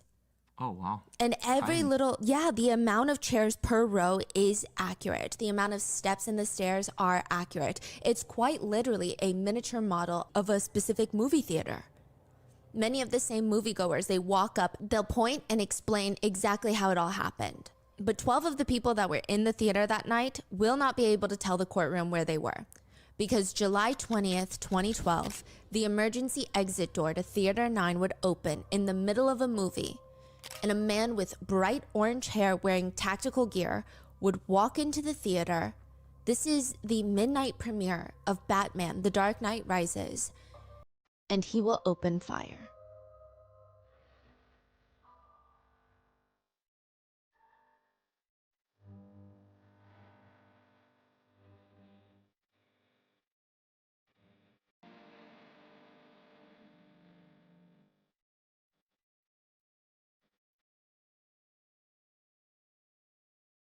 We would like to thank today's sponsors who have made it possible for Rotten Mango to support the 720 Foundation. Their mission is to honor the lives lost on July 20th, 2012 by being a resource and for advocating for other communities who experience that mental, physical, spiritual, emotional struggle after a mass tragedy. This episode's partnerships have also made it possible to support Rotten Mango's growing team, and we would also like to thank our listeners for your continued support. As always, full show notes are available at rottenmangopodcast.com. Today's case is very heavy. We're going to be discussing a mass tragedy that involves firearms and juveniles. If that's a sensitive topic, prioritize your well-being, try to show yourself some grace, be nice to yourself, and a few other content disclaimers. There are mentions of mental health self-exit, as well as brief but very graphic descriptions of injuries. Again, this case involves mass murder, firearms, so please watch at your discretion. I also want to be clear that any mention of mental health that pertains to the perpetrator does not minimize any criminal intent, does not minimize or excuse their actions. And last but not least, statements and testimonies from publicly available media have been condensed for purposes of time. So with that being said, let's get into it. If anyone were to look closely at the back parking lot of this movie theater, they would see this small white car just parked by itself in the middle of the night. And if you look closely, the car is shaking. But that's the whole point, that it's parked there. Nobody's going to see it rustling around. The space inside the car is cramped. It's a tiny little white sedan, and there is a full-grown man inside of it, changing out of his clothes and putting on new ones. He's quietly and as quickly as possible putting on a ballistic jacket, a belt with ammunition, 250 plus rounds around his waist, a tactical vest that would hold more than 400 more rounds, a gas mask, a helmet, and he's grabbing 3 different things to carry. 1, a shotgun, 2, a semi-automatic rifle, and 3, a pistol. Now he decides he's ready. But before he slips out of his car to complete what he calls his quote mission, he grabs his phone and he calls the University of Colorado Denver's Student Mental Health Emergency Hotline. This is 12:30 in the morning, and he's calling a university student mental health hotline. It's almost like a sick test he's playing. If someone answers, he's not going to do it. If somebody doesn't answer, he's going to do it. He would later say, I called for one last chance to turn back. I didn't hear anything for about 10 seconds, so I hung up. Then he slips in his earbuds to play really loud techno music, rave music. Before both the earbuds are in his ear, he freezes and he sees somebody. He sees a theater employee throwing trash out in the nearby dumpster because this is the back of the movie theater. This man in the car, he's got his hand on his pistol. He's holding his breath in from inside the car. The plan was clean and simple in terms of this guy's mind. Like, this is his thought process. If this guy turns around and he spots him, if the movie theater employee, his eyes go big because he just registered what's going on, he's going to be shot and killed. There's no way around it. He said he felt calm and collected. He didn't even feel adrenaline in that moment. But the theater employee never turned around, and he went back inside. The man in the car continued pushing in his earbuds, blasting that music at the maximum level so he doesn't have to hear anything, because he would say to him, none of this is personal. Just 3 days later, July 23rd, 2012, the bomb squad arrives at the local University of Colorado's campus. They're swarming the mailroom. They locate this small, inconspicuous package. It doesn't look big enough to carry explosives or anything. And they examine it through the X-ray machine. They wipe it down for contaminants just in case. A member of the bomb squad suits up in a special bomb suit that's supposed to protect him, and he slowly opens up the package and they slip out the contents. Inside of it is like the weirdest combination of things. A notebook, kind of like a diary, and a stack of $20 bills, $400 in total. But here's the weird thing about the $20 bills. All the edges are burnt. Like someone turned open a fire on a stove and just burnt the edges. They flip open the notebook to one of the pages and they read the scribbled writing. It says, targets, random. The cruel twists of fate are unkind to the misfortunate. Method, bombs, ? Too regulated and suspicious. Biological warfare, I'm too impatient, requires extensive knowledge, chemicals, and equipment. Serial killer, serial murder, too personal, too much evidence, easily caught, few kills. Mass killing, maximum casualties, easily performed with firearms, though a bit primitive in nature. No fear of consequences, being caught 99% certain. Venue, airport or movie theater. Airport, substantial security, too much history with terrorism. Terrorism isn't the message. The message is, there is no message. The movie theater then. Isolated, large. What better place to case than that of an inconspicuous entertainment facility? South side of theater optimal, 15 screens. Why would the killer that would target the Aurora Theater during The Dark Knight Rises send this package to a university psychiatrist? Wow. July 20th, 2012 is a big day, or it was a big day for Warner Bros. It is the premiering night of The Dark Knight Rises, the third installment to their trilogy where Christopher Nolan was Batman. Their second movie, The Dark Knight, broke $1 billion in box office sales, which is in the top 20 highest all-time box office movies.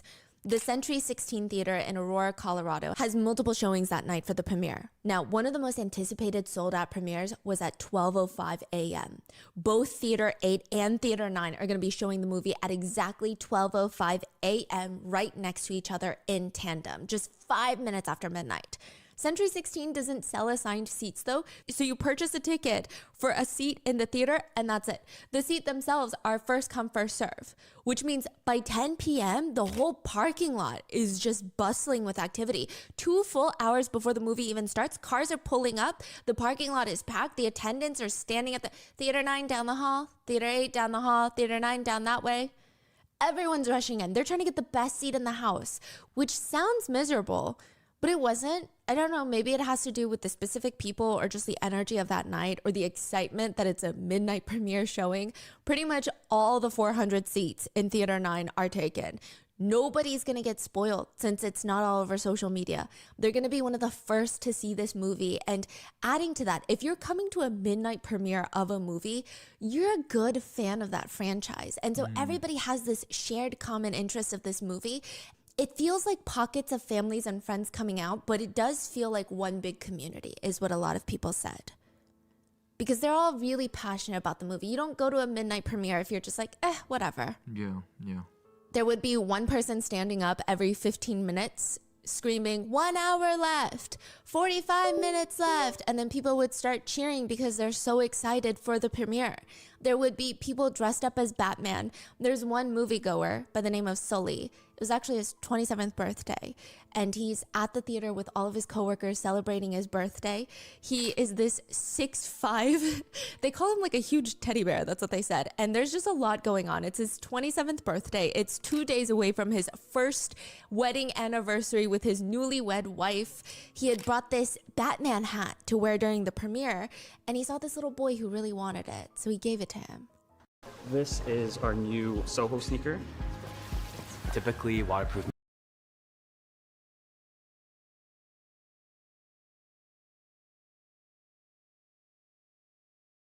Of the energy that night. Even during the Superman trailer, one of the guys in the audience would get up and he's wearing a Superman shirt and he would strike a little Superman pose and everybody's laughing. Everybody's just having fun during the previews until the screen goes completely black. All the lights dim and it's so dark that you can't really see anything but the screen and you know the movie's about to start. The audience naturally gets very quiet. All you can really hear are maybe some straws making that squeaking noise up and down. There's candy wrappers crinkling and people chewing on popcorn, but everybody is being respectful now that it's time for the movie. I mean, this is what most the moviegoers have waited 2 hours for. At 1:27 a.m., a netizen in Denver, Colorado is listening to the police scanner, and he hears the Aurora police say through the radio, because anyone can listen to it, and they say, "Bring as much crime scene tape as you can." The police scanners had been going crazy the whole night. 3:15 and 3:14 for a shooting at Century Theaters. These are actual, what they literally said on the scanners. They're saying somebody is shooting in the auditorium. There's at least one person that's been shot, but they're saying hundreds of people are running around. 2 minutes later, an officer at the scene radios. 453, I have a party shot here. I need rescue. Another person outside shot in the leg, female. We got people running out of the theater. They're shot. Then another officer. Somebody's spraying gas in here too. Another officer. Do we have gas masks available? Any units that can bring gas masks to Theater 9. Again, we need gas masks. Then another officer comes on a little more urgent. Get us some damn gas masks for Theater 9. We can't get in. We need rescue inside auditorium, multiple victims. Then another officer. Do I have permission to start taking some of these victims via car? I got a whole bunch of people shot out here, no rescue. Then a more urgent voice. I've got a child victim. I need rescue at the back door of the Theater 9 now. Eugene was there with his fiancée Kristen and 3 of their friends. The theater was packed when they arrived, but the only available row with 5 seats right next to each other was the second row, right next to the emergency exit door. But that's fine. I mean, their necks are gonna hurt a little, but they're very excited regardless. Eugene just got off a 12-hour shift. He actually dozed off during the previews. That's how tired he was. He says, when the movie started, I kind of woke up, but I woke up not to the movie, but more like something felt wrong to me, but nothing was happening yet. I wasn't really sure what it was, and I kind of blew it off. But then he saw this figure. Someone was walking in through the exit door right next to the movie screen, at the very front, literally right next to the movie screen. The whole room is dark, but Eugene can see him a bit clearer since they're in the second row, and he said, I've never seen anyone walk in the exit door. The next thing that worried me the most was seeing the gun strapped to his shoulder. You could see the outline of the gun on the screen. Within moments, the figure pulls his arm back like he's about to throw a ball for a dog and throws something into the crowd. As it's flying over the moviegoers, some of them report hearing some sort of hissing noise, and then it explodes into a smoke. Tear gas. Another survivor says, when the hissing object was thrown, I remember there was this brief pause as soon as it hit the area of people, and then this surreal effect happened. It's like a drop of water hitting, and this wave of people just erupted away from where the object had been thrown. I was kind of puzzled at first. Another survivor said she thought it was a stink bomb, those prank bombs that you throw that honestly should not be real, but mainly the worst thing that happens, it's a very, very bad odor. Maybe this is some teenager's version of a sick joke during the premiere. But no smell came. Instead, something explodes with this flashing light, almost like a firework. A lot of the survivors said they genuinely thought someone threw a firework inside the theater. But then someone screams out, "Poison!" Another survivor says, almost immediately it filled the entire theater. Your lungs start burning. You feel like your eyes and nose are bleeding, even though they're not. Another survivor said, I remembered feeling my throat was burning and itching. I couldn't breathe through my nose, and I felt like I couldn't breathe at all. So even though I continued to hear the gunfire, I was trying to stand up because I couldn't breathe, and I thought that would help me breathe better. But thankfully, their friend realized that they were trying to stand up, so they climbed on top of them to throw them down under the seats. There is just gunfire raining straight into the crowd. Eugene said, I didn't even know what was going on in that moment. I thought it was a prank. The next thing I know, I see red things coming out of the corner of the theater. Those little red things were little bursts of flame created by gunfire. Eugene slams into the ground, pulling his fiancée Kristen onto the floor. He said, all I was thinking, if anything, I could put myself between her and the bullets. He tells her, don't move, just stay still. Whatever you do, don't move. He starts pushing Kristen under the chairs and wedges himself between her and the shooter. The first shot Eugene takes is straight to the hip. The reflex was to lift his leg up to the pain shooting through his leg, and that's when he sees pieces of flesh fly into the air because his knee was shot. He says, the hip hurt more, the knee was more through and through. I was just kind of freaking out.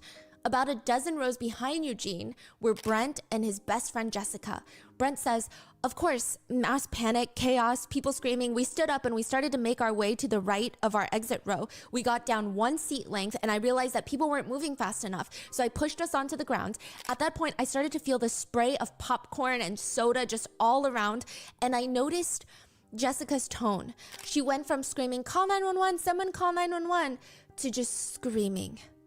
And I looked down and she had been shot in her right leg. I believe it was right above her knee. This is what Brent is saying. As an EMT, I just finished my course, my training, and my first step from there was just to control the bleeding. So I applied pressure to her wound.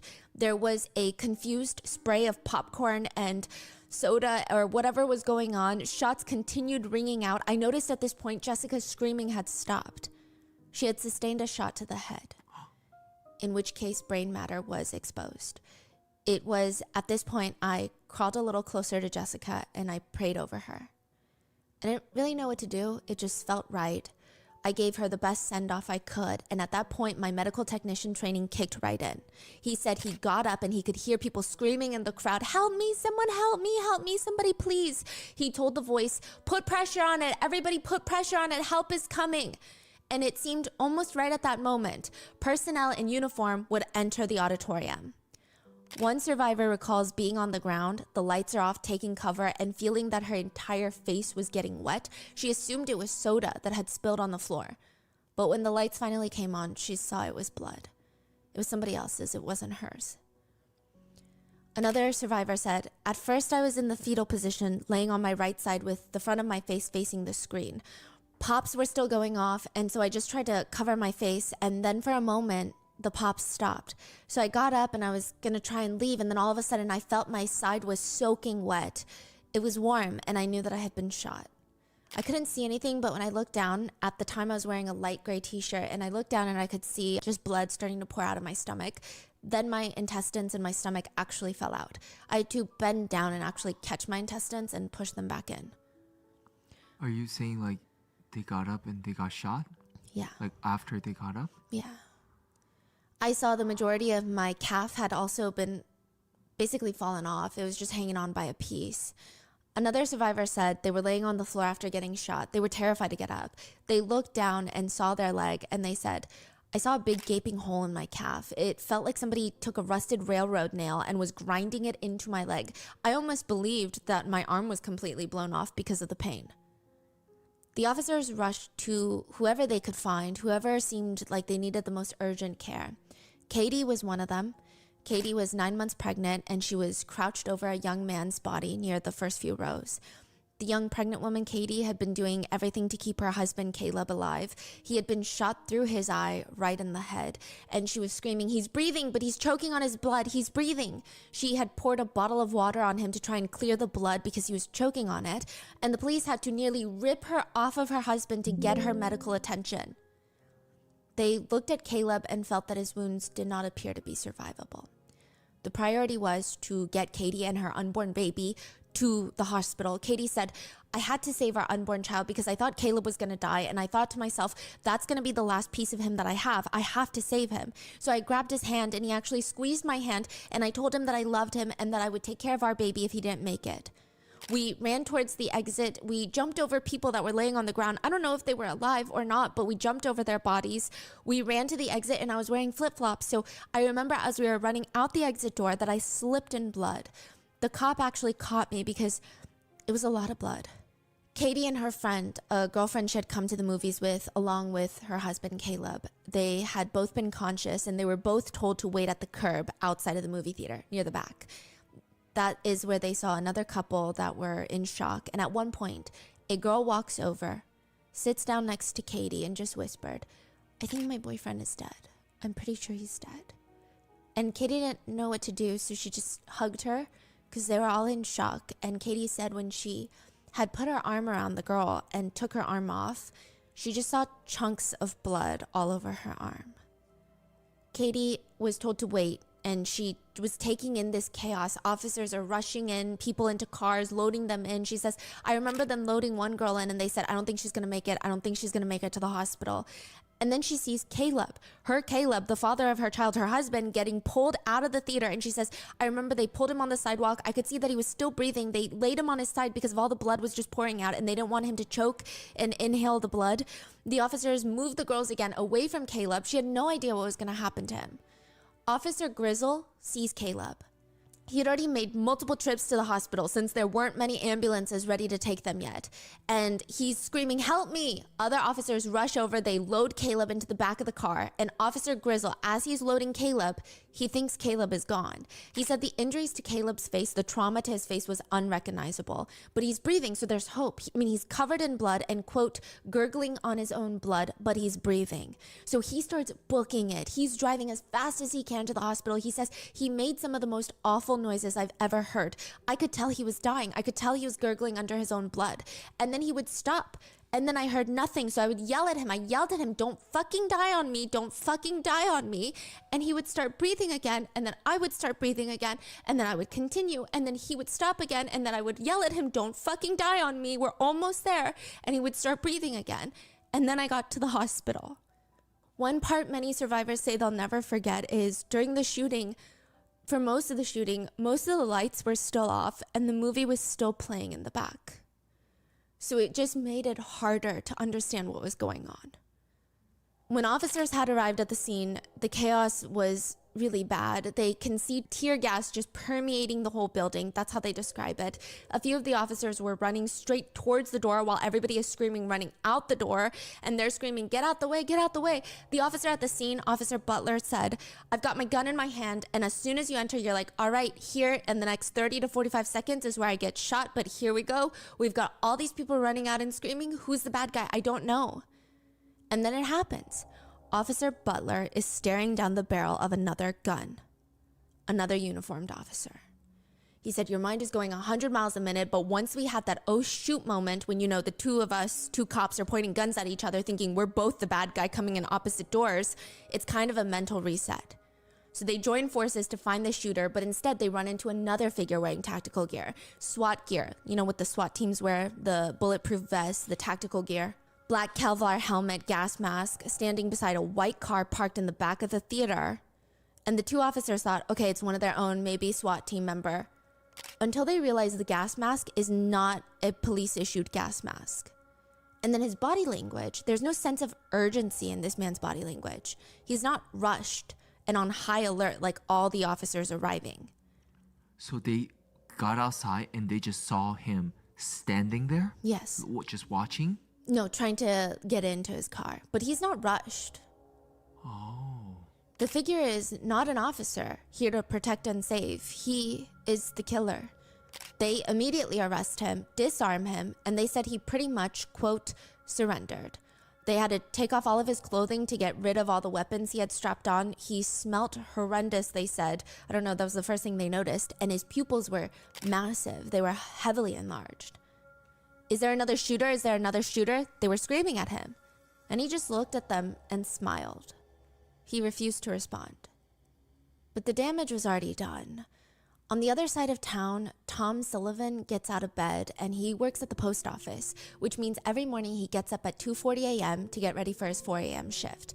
The routine is set in stone. Get up, make coffee, pack his lunch, catch up on the scores. The TV is on and he's packing his lunch, but he's not watching sports. Instead, the news is playing. He sees all the police stationed outside the theater, police lights flashing, shooting in Aurora, Colorado. He's watching the coverage for a minute until it dawns on him. His son, Sully, 27-year-old Sully, who's there celebrating his 27th birthday with his coworkers with the Batman hat, he was there that night. But Tom isn't too worried. I don't think Tom knew the exact time the premiere was. And on his way out, he just left a voicemail to his son to let him know to call his mom when he wakes up, because he just knows that his wife is going to be worried sick when she wakes up and sees the news. So just give her a call, it's going to be fine. And by the way, happy birthday. So on the way to work, the situation starts escalating. He starts seeing helicopters up in the sky. Radios are nonstop, reporting increasing number of injured victims. He ends up driving by the theater to work. He likely didn't see any survivors waiting out on the sidewalk or the wounded being rushed to the hospital at this point. But he calls his son one more time because it just seems like it's getting bigger and bigger. Because when he was watching the news, nobody really knew what was going on yet. There was no confirmed news. Yeah. And he leaves another voicemail. Hey, look, this looks pretty serious, pretty bad. Call me. I'm going to keep calling you every half hour until you call me because we need to know where you are. AJ is not his son, but AJ was the first to get hit by the shotgun. AJ was there with his girlfriend, La, and she said, when AJ and I realized that something very bad was happening, we stood up. He grabbed my hand and we were getting ready to leave, and he turned around and he looked at me in the most shocked way, and then he hit the ground. The killer fired from various different weapons, one of them being a shotgun, which shotguns are very dangerous because the bullets, they're not just bullets. Inside of them are these little flaming hot pellets. The point is, even if you have really bad aim, you're going to do a lot of damage in the vicinity of where you shoot, because flaming hot pellets is enough to do a lot of damage and kill someone. AJ had 14 pellets in his brain. Jansen was there with her boyfriend Jonathan, and they had this cute little tradition where every time they'd go to the movies, they would get popcorn, a cherry Coke, and Sour Punch straws. That was their order every single time. But 30 minutes into the movie, Jansen said, he immediately grabbed me and said, Jansen, pushed me down under the seats in front of us and said, Jansen, we have to get down, stay down. I popped my head over the seat and said, why? He pushed me down and said, get down and stay down. I was laying flat underneath the seats and he was on my left side, so basically shielding her. Jonathan had his hands on Jansen's back and he just kept pushing her further under the seats, using his body to almost cocoon and shield her. And she said, he gave me one final push before I didn't feel his hands again. I just felt hot liquid and what felt like gravel being thrown at me, and I thought, this is the moment that I die. I was down there for maybe about 10 minutes, but it felt like a lifetime. When I finally did slide out, John was there with his eyes closed. I started shaking him and I said, John, we have to go. It's time for us to get out. Come on. He looked like an angel and he wasn't bleeding, but he was dead. By the time the police burst into Theater 9, the movie was finally cut off and stopped playing. The lights are on. And the first thing they do is they search for that child victim they received multiple 911 calls for. They get to the mom first. Ashley had thrown herself on top of her 6-year-old daughter, Veronica, to shield her. They were both shot. Ashley would be shot directly into her spine. She physically could not move since her nerves had been shot. In total, Ashley, the mom, had been shot 3 times. She could do nothing but watch the police carry Veronica's unresponsive body out of the theater. She couldn't run alongside them with her baby. She just had to watch them leave. But once the authorities, they get little Veronica out of the theater, they realize her injuries are not survivable. One of the officers laid her tiny body down because they have to continue to help those in the theater. One officer said, it was chaotic. Most of the ones I checked were dead, but I always remember that little girl. I had to step over her because I knew she was gone. It was the hardest thing I had to do. But my training, I had to save the ones that I could try and save. One of the officers who saw Veronica's body laying at the scene said, I walked in there and I thought, this child, what the hell is this child doing here? Meaning, like, why is she laying outside the theater? Not like, what is she doing at the theater? Because I've been dealing with adults. This is the first child I saw. I reached down, I saw the bullet wound. I felt for a pulse. There was none. I could tell she was dead. I've been doing this long enough. And I remember seeing Sergeant Hawkins saying, "Get her out of here. Take her out. Triage her. Get her out of here. She's not staying here." Should she have stayed there? Yeah, by protocol, probably. But no child is going to stay in that scene. It was horrific enough without having my officers step over the body of a little girl near the rear door. That's just not going to happen. Officer Hawkins took the lead, scooped up little Veronica in his arms, and drove her in his squad car to the children's hospital, lights and sirens. Meanwhile, Officer Grizzle had been transporting victims to the hospital in his squad car. He's the one that took Caleb, just back and forth, back and forth. It wasn't easy. Their lives are on the line, and it almost felt like, I'm sure to him at that moment, it almost felt like how fast he could get them to the hospital is life or death. And maybe there's pressure, there's responsibility, there's guilt. He said one couple he had in the car, Ashley and Jameson, this is Veronica's mom, and Jameson is her boyfriend. Jameson still had a daughter that was still in the theater. And the whole time he's driving, he's trying to jump out the car. He's like, I have to get to my daughter. And Officer Grizzle said, so now not only have to drive, now I have to grab him by his shirt and hold him from jumping out the car, knowing the entire time I just wanted to tell him she's gone, but I couldn't do it. So we got to the hospital and unloaded the patients. That night, Officer Grizzle was one of the first to arrive at the emergency rooms at these hospitals, and he would hand the first badly wounded patient clear gunshot wounds. He told the hospital staff, "You're going to have a lot more victims coming in. Be prepared." Nothing was going to prepare them for that night. The emergency rooms were so packed and horrifically busy, the custodial staff were called in to assist. It was bad. Katie would be one that was brought into one of the neighboring hospitals. When Katie called her family that night at the hospital, they all thought one thing. Oh my God, she gave birth because she's 9 months pregnant. Katie said it was one of the hardest things to do to call her parents, call Caleb's parents to tell them, no, I haven't given birth. I'm not going into labor. Caleb's been shot and he's probably dead. But soon after, Katie would go into labor for 40 painful hours without her husband, Caleb. She finally gave birth July 24th, 2012 to a healthy baby boy, Hugo Medley. 2 floors above them, Caleb was having his 3rd life-saving brain surgery. The shotgun pellets had gone through his right eye and damaged the right side of his brain. Nobody knew if he was going to make it to see and hold his son. A few hours later, there's another situation in Aurora, Colorado. The police, bomb squad, SWAT teams are evacuating multiple buildings, an apartment building on Paris Street. There's something strange going on. Not only do they have all the residents rushed out at like 2 a.m, but the 5 nearby buildings are also emptied. The 3-block area surrounding the apartment unit, because of one single 1-bedroom unit, everything is being evacuated and blocked off. What is happening? 25 minutes after the killer had left for the theater, loud music starts blasting out of his computer in his apartment unit. It's a timer. What? What does that mean?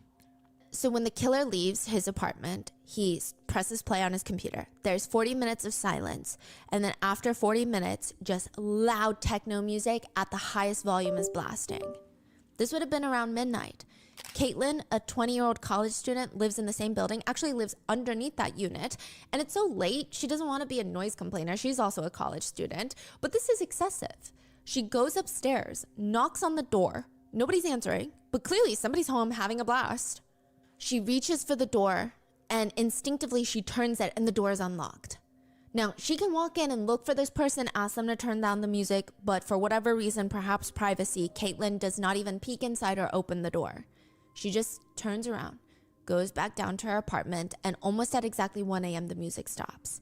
Had she walked in, had she tripped one of those wires, the whole place could have blown up.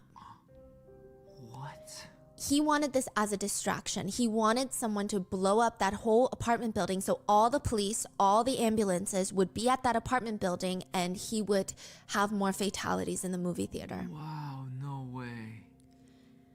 And that was, exactly what he wanted. In fact, he wanted it so much that in the parking lot of the apartment building, he had a boombox, also set on a timer. 40 minutes after he left, playing loud music in the parking lot. Now, if you were to listen to that, hear that, find the boombox, walk over, you would see 3 things. You would see the boombox, but you'd also see this weird remote control and a toy car next to it. His hope was that someone would think that the toy car is controlled by the remote control. So they'd pick up the remote control and play with the toy car.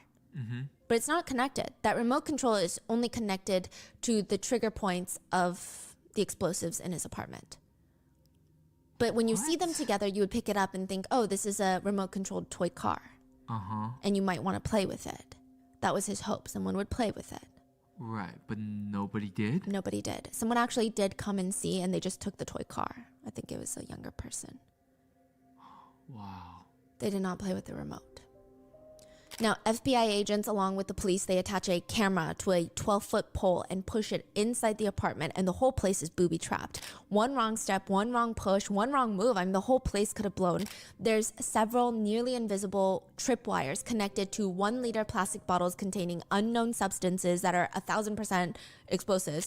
The camera picks up 16 homemade bowling ball-looking objects. They have red and white wires connected to each other, just all sitting in the floor of the living room.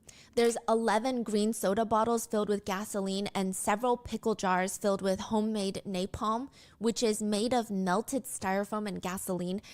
It's very dangerous. It's very explosive. It explodes and it sticks to your skin like syrup. Inside the pickle jars are also bullets. So if the pickle jars were to explode, they would send glass along with bullets, along with burning flaming hot liquid exploding into whoever is standing nearby. There's nearly invisible fishing wire in all different entrances of the home that would trigger the detonation. To further help speed up the explosives, there's white gunpowder just sprinkled around the carpeting of the apartment, as well as 2 propane gas tanks. How did the police find out about this whole operation? He just casually told them after his arrest. I think like 1 or 2 residents called 911 to complain about the noise, but obviously there was too much going on in Aurora, Colorado. I don't think any officer is like, let me go there. Now, the whole place was booby-trapped, and he clearly wanted someone to set it off. He left his door unlocked so that someone could easily come in after hearing the loud music. And in the kitchen, the police find, between the refrigerator and the trash can, they find this poster board with the calendar. And July 20th, 2012, the date of the massacre, there is a marking, and it looks like, he calls it his logo, his symbol or whatever. It looks like someone writes the letter 1 or the number 1 and then draws an infinity sign on top of it and then encapsulates it in a circle. Yeah. And that is marked on July 20th, 2012. Now, the strange thing is, the killer actually slept in this apartment while it was wired to explode, with, I guess, no fear. I mean, what kind of person would do any of this?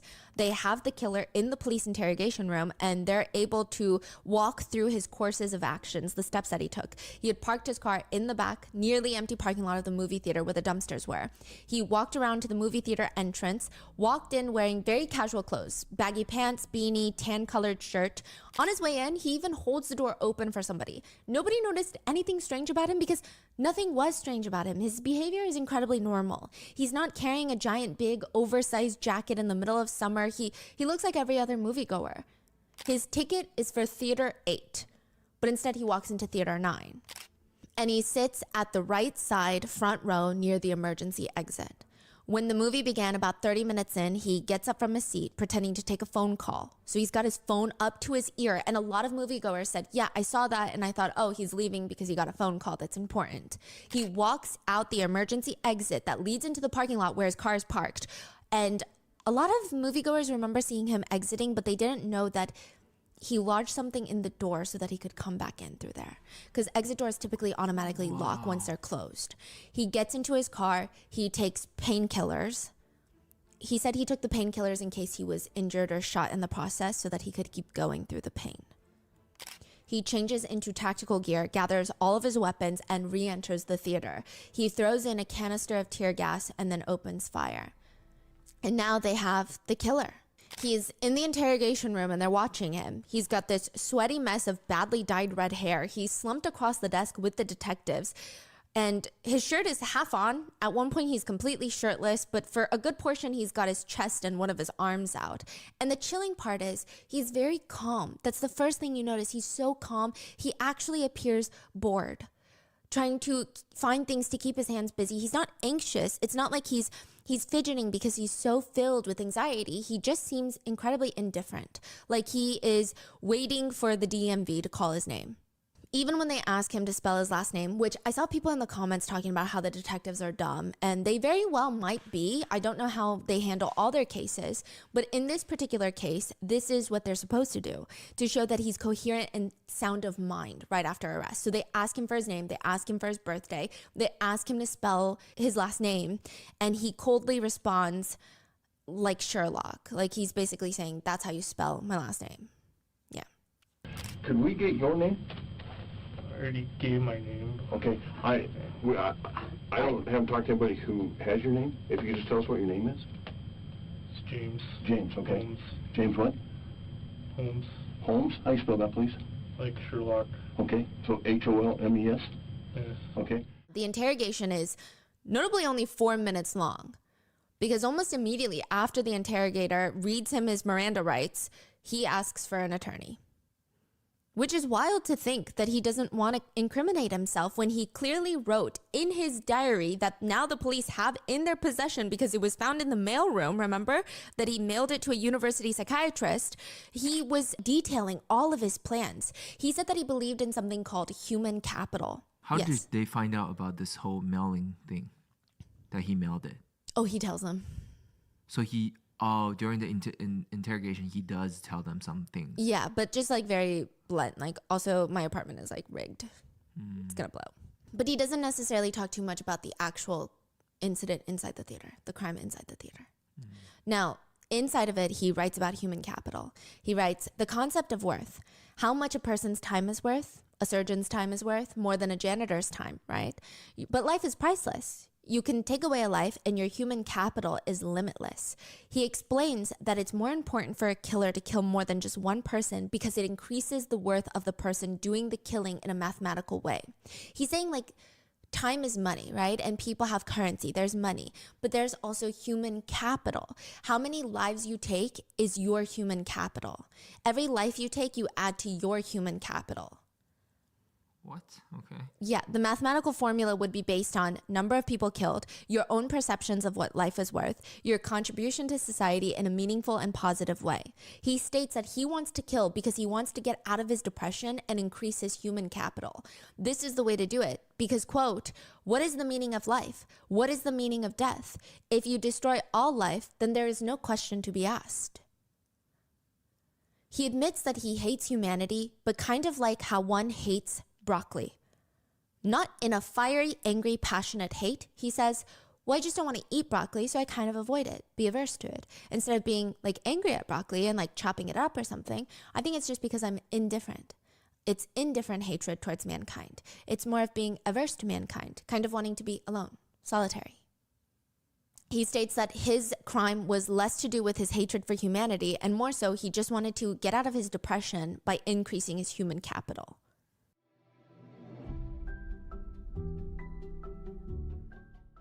I think it's fair to say that I have a lot of regrets in life. Sometimes like saving money and choosing the middle seat on a plane, wearing such long eyelash extensions that look like daddy long legs back a few years ago, or even just buying that awkward red dress that I hate seeing in my closet every time. I could go on and on about how many decisions that I regret, but if there is one decision that I never regret, that is working with Shopify. Shopify is the global commerce platform that helps you sell at every stage of your business. They are there for you from your launch your online shop stage to your first real life store stage, all the way to did we just hit 1 million orders stage? No matter what stage you're at, Shopify is there to help you grow. Whether you're selling custom-made keychains or friendship bracelets, Shopify helps you sell everywhere. From their all-in-one e-commerce platform to their in-person POS system, wherever and whatever you're selling, Shopify's got you covered. You don't have to sell just your own stuff anymore either. With Shopify Collective, you can curate products to sell from the brands you love, giving your customers more variety and your business more sales. One of the biggest issues we had when we opened up our Shopify store for Grandpa Mingo's merch was figuring out how to market. How do we go the extra step? But Shopify literally made it so easy for us because Shopify removes all the guesswork with built-in tools that help you create, execute, and analyze your own marketing campaigns. Shopify powers 10% of all e-commerce in the US and is the global force behind brands like Allbirds, Rothy's, Brooklinen, and millions of other entrepreneurs of every size across 175 countries. Plus, Shopify's award-winning help is there to support your success success every step of the way because businesses that grow with Shopify. Sign up for a $1 per month trial period at shopify.com/rotten, all lowercase. Go to shopify.com/rotten now to grow your business, no matter what stage you're in. Shopify.com/rotten.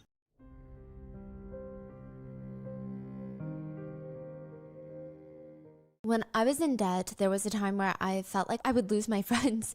They would invite me to hang out with them by grabbing dinner or going to the movies, but I just wasn't able to go to these events because I was spending all the extra money that I had trying to ease my debt, trying to get rid of my debt. I thought as long as my debt went down that it would be okay for me to skip out on hanging out with my friends here and there. Except even though I was putting all my extra money towards my debt, it looked like my balance would never go down. It's why I wish I knew about PDS debt sooner. PDS debt strives to understand your specific scenario and can help provide alternative solutions to becoming debt-free. It's really easy to get into credit card debt, and it can feel like you're never going to get out. But PDS has solutions ready for you. If you're struggling with credit cards, personal loans, or even medical bills over $10,000, I recommend turning to PDS. They can help match you with debt solutions tailored to your financial situation and make sure that your debt balance actually is going down. You don't have to worry about whether or not they'll take your credit score because there is no minimum credit score required. PDS debt accepts bad and fair credit, and everyone with $10,000 or more in eligible debt qualifies. Stop waiting and start saving. Get a free debt analysis right now at pdsdebt.com/rotten. It only takes 30 seconds. That's pdsdebt.com/rotten. pdsdebt.com/rotten.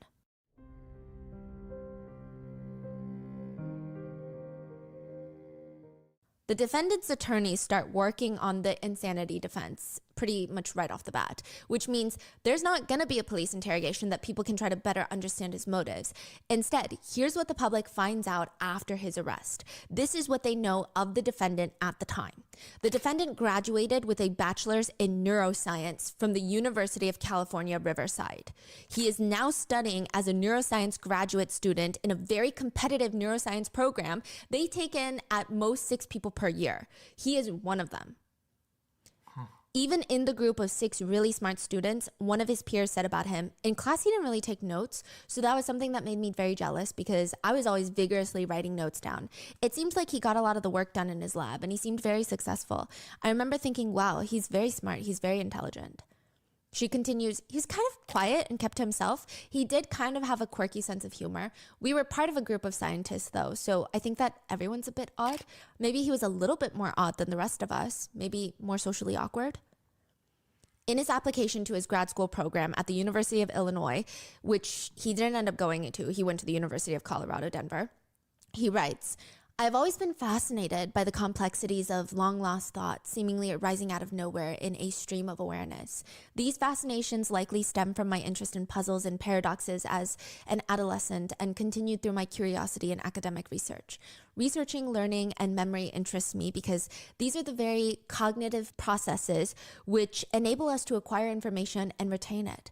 They are at the core of what distinguishes us as people. Due to the seemingly infinite vastness of indefinite knowledge, we must be selective in our pursuits of knowledge. This is why I have chosen to study the primary source of all things, our own minds. My lifelong goal is to increase the efficiency of how human beings learn and remember.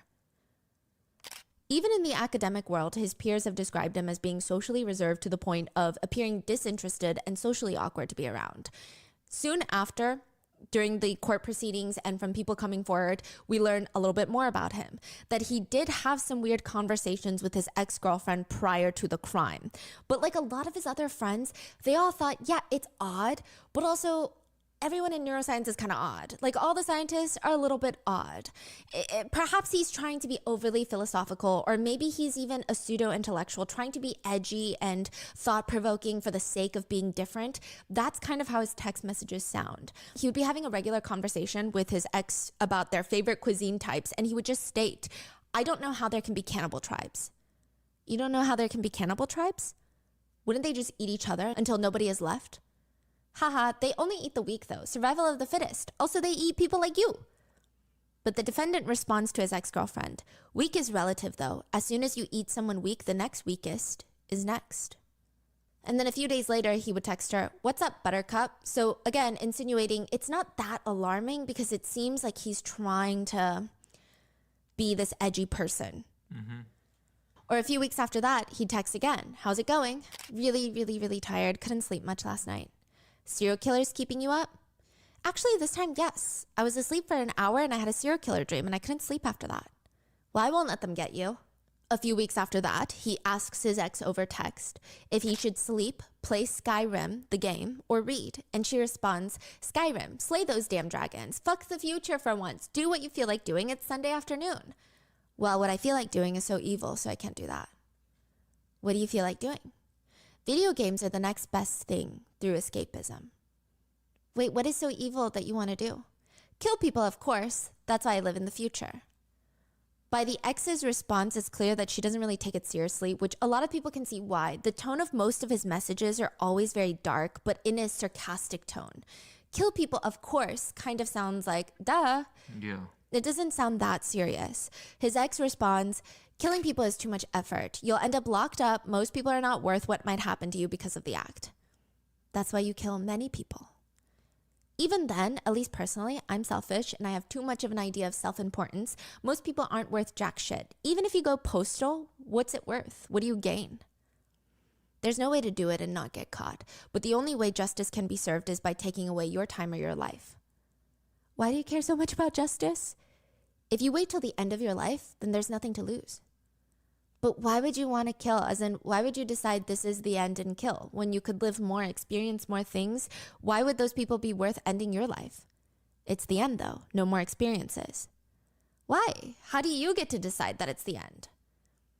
He doesn't respond. Instead, he asks if she wants to play a game with him, like a real video game. And she just tells him that she's busy, and they end off on a very light note of like, let's catch up soon, that type of conversation. There was another classmate he was slightly interested in, which, side note, the relationship was a bit odd. Apparently, he would want to go hiking with this girl in the neuroscience program, and when they would go hiking, he wouldn't talk to her. He would just text her while walking next to her. Now, July 8th, so 12 days before the crime, he texts her, "The floodgates are open. It's in your best interest to avoid me. I'm bad news, bears." Around this time, the defendant starts seeing a university psychiatrist by the name of Dr. Fenton. This is the one who receives the package. And he starts telling the psychiatrist about his breakup with his very first ever serious girlfriend, the ex that was talking about Skyrim, the game, and killing, the one about the dreams of serial killers. They had broken up, and by all accounts, he's taken it pretty hard. He said that he loved her, but they had been drifting apart, which leads him to start making these very bizarre profiles on dating websites like on adultfinder.com, match.com. He says that he's looking for relationships with women or multiple partners and a prison pen pal. It's just weird. Nobody matches with him. Now, his psychiatrist, Dr. Fenton, is taking notes during their sessions, and she's the director of student mental health services at the University of Colorado's medical campus in Aurora. She's also an assistant professor, and as the director, she sees anywhere between 15 to 20 graduate students per week, and she oversees a team of 4 clinicians and some residents who treat students as well. Dr. Fenton is going to be very important, okay? The defendant was one of her patients, and it seems like he has a case of trichotillomania. It's a hair-pulling disorder that started in high school.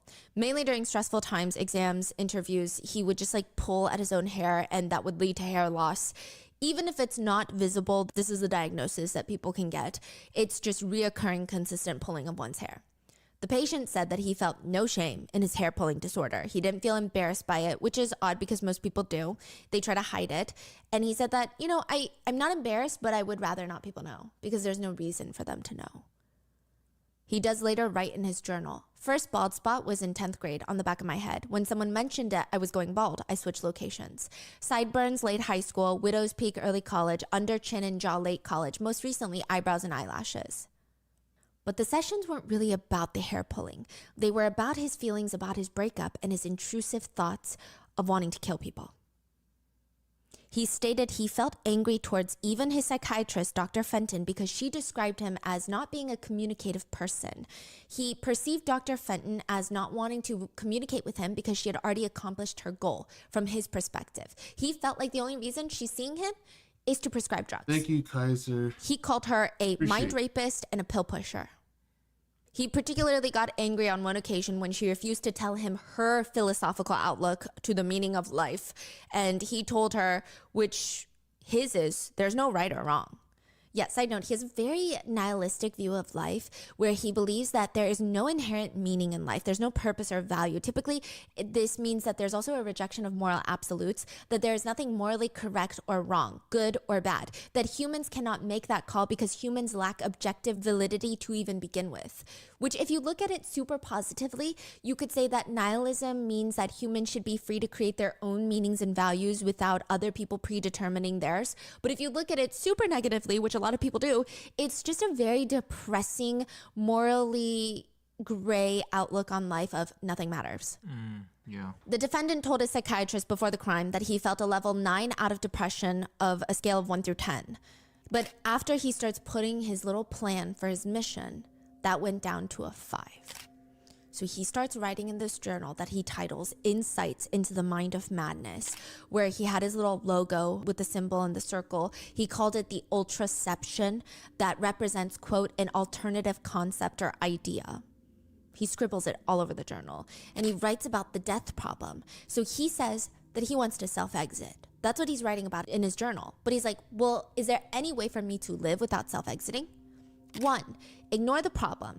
If the problem or question doesn't exist, then the solution is irrelevant. Didn't work. Forms of expression tried, including reading, TV, and alcohol. So he's saying, I tried ignoring depression. 2, delay the problem. Live in the moment without concern for answering the problem. Didn't work. 3, pawn the problem. If one cannot answer the question themselves, get someone else to answer it. Didn't work. Everyone else didn't know the solution either. 4, love, hate. Despite knowing death is false and suboptimal response, I can't find a working alternative.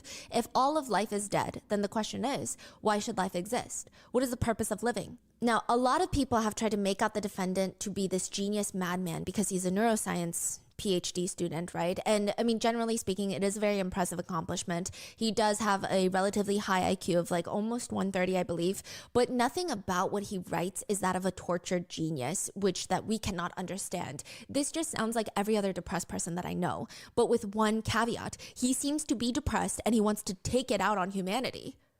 Yeah. He writes, the obsession to kill since I was a kid, with age has become more and more realistic. First obsession onset started more than 10 years ago. So anyways, that's my mind. It's broken. I tried to fix my mind. I made it my sole conviction, but using something that's broken to fix itself proved insurmountable. Neurosciences seemed like the way to go, but it didn't pan out. In order to rehabilitate the broken mind, my soul must be eviscerated. I could not sacrifice my soul to have a normal mind. Despite my biological shortcomings, I fought and fought. There's one more battle to fight with life, to face death, embrace a long-standing hatred of mankind, and overcome all fear certain death. I mean, there's such a strong narcissistic trait in his notebook, the way that he writes, just everything. He also writes, nothing is easily recognized, but can it be understood? As soon as nothing is described, nothing contains features of something. Even the very symbolic encapsulation of the word nothing is a description many people view it as black or darkness, but these are things in and of themselves. Nothing. Everything suffers the paradoxical quandaries as nothing. What? What is he talking about? I think he is trying really hard to have a very unique life experience and believe that he is so far above humanity that he has these crazy thoughts that transcend regular people's thoughts and emotions.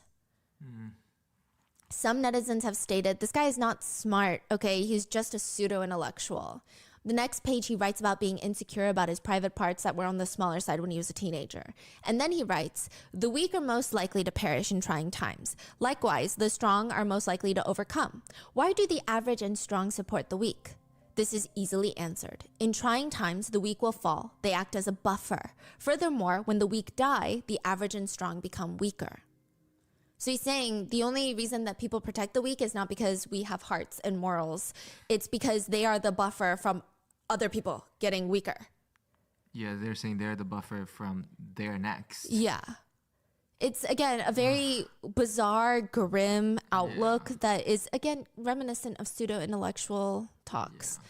He writes, the mind is a prison of uncertainty. Trillions of cells guard it for eternity. Oh, where art thou, master key? Destroy the mind and be free. He would later say that he hates sheeple, people who behave like sheep, letting themselves be mindlessly controlled by others. And when he decides it's time to carry out his mission, he ends up packaging up all of his little notebooks and these burnt $20 bills and mailing it to Dr. Fenton. He knew that she wouldn't get it before the crime, so it's not like she can prevent the crime. When he's asked later, why would you send this? He just said, because she had been my primary psychiatrist. She said she would be available. One of the last entries in the notebook reads, cinema near me, isolated and large. Reason. The reason why life should exist is as arbitrary as the reason why it shouldn't. Life shouldn't exist. There have been conversations about Dr. Fenton's role in this. Not saying that she's responsible, but in the sense of a lot of netizens felt like she did not do enough. Because he straight up told her he had thoughts of killing people, and she did not put him in a psychiatric hold. She did not commit him. He also told her about having weird shadows he saw flickering around, very reminiscent of hallucinations. Now, the other argument here is that technically she didn't have enough information to get him committed, is what she argues. I don't really know how it works. I'm sure it's a gray line. I'm sure it's not that cut and dry. I do think the things he was saying in therapy, I mean, I don't know the laws that psychiatrists abide by, but it's really alarming. Just truly so alarming. Because I don't know what more you would need to commit someone. Like, do you need them to write down and sign a sheet of paper saying that, yeah, this is my plan, contractually I'm going to do it? I don't know. So he mentioned having these thoughts, but nothing concrete. The defendant would say himself that he didn't want to tell Dr. Fenton about his exact plans because he knew that if he said anything concrete, he'd be committed. So maybe he was trying to walk this very fine line that I'm not that familiar with. So he didn't say anything concrete, but he is opening up about all the plan he had? No, so basically he would say, I want to kill people. Which I thought is enough to get someone committed. And a lot of netizens feel like that's enough too, because some netizens are saying, I was committed for way less. Like, Right. that's crazy, right? Right. He would say, I want to kill people. But then when asked who, he'd be like, he wouldn't answer. So she's arguing you need to have a concrete plan and a specific target. Got it. But I don't know. Right. It's so, you know, it's a lot. So he did talk about killing people and having that come across his mind 4 to 5 times a day. He said he didn't want to talk to her about those things. He straight up told her, I don't want to tell you more, basically, because you would, quote, lock me up. Yeah. I think the part that a lot of netizens are upset about is the fact that during these interviews, apparently Dr. Fenton would ask the patient who exactly he wanted to kill, and he would again tell her again and again, I can't tell you because you would, quote, lock me up in a psychiatric hospital. So it's not that he doesn't have a plan, it's that he literally told her, I'm not going to tell you my plan. I'm not even going to tell you if I have a plan. Dr. Fenton writes that her sessions with the patient became medication management sessions because he was unwilling to open up verbally with her. She prescribed him antidepressants, very commonly known as Zoloft. It's an SSRI to ease his anxiety and obsessive thoughts. That becomes a whole other thing later because Zoloft is actually known to have symptoms of, some people have reported that they had homicidal thoughts getting on Zoloft, especially in the beginning when you're in the adjustment changes. Wow. Some people also said it made their hallucinations worse. So it's not an antipsychotic, it's an antidepressant. So people are saying, is that malpractice? Because why, if she knew his symptoms and she knew what he was saying, again, this is not me accusing her of anything, but just what has been talked about by netizens and a lot of community members. Now, she claims that she believed the homicidal thoughts were more so obsessive thoughts rather than real plans, that they were abstract and not concrete. March 19th, 4 months before the crime, a clinician under Dr. Fenton's team emails Dr. Fenton.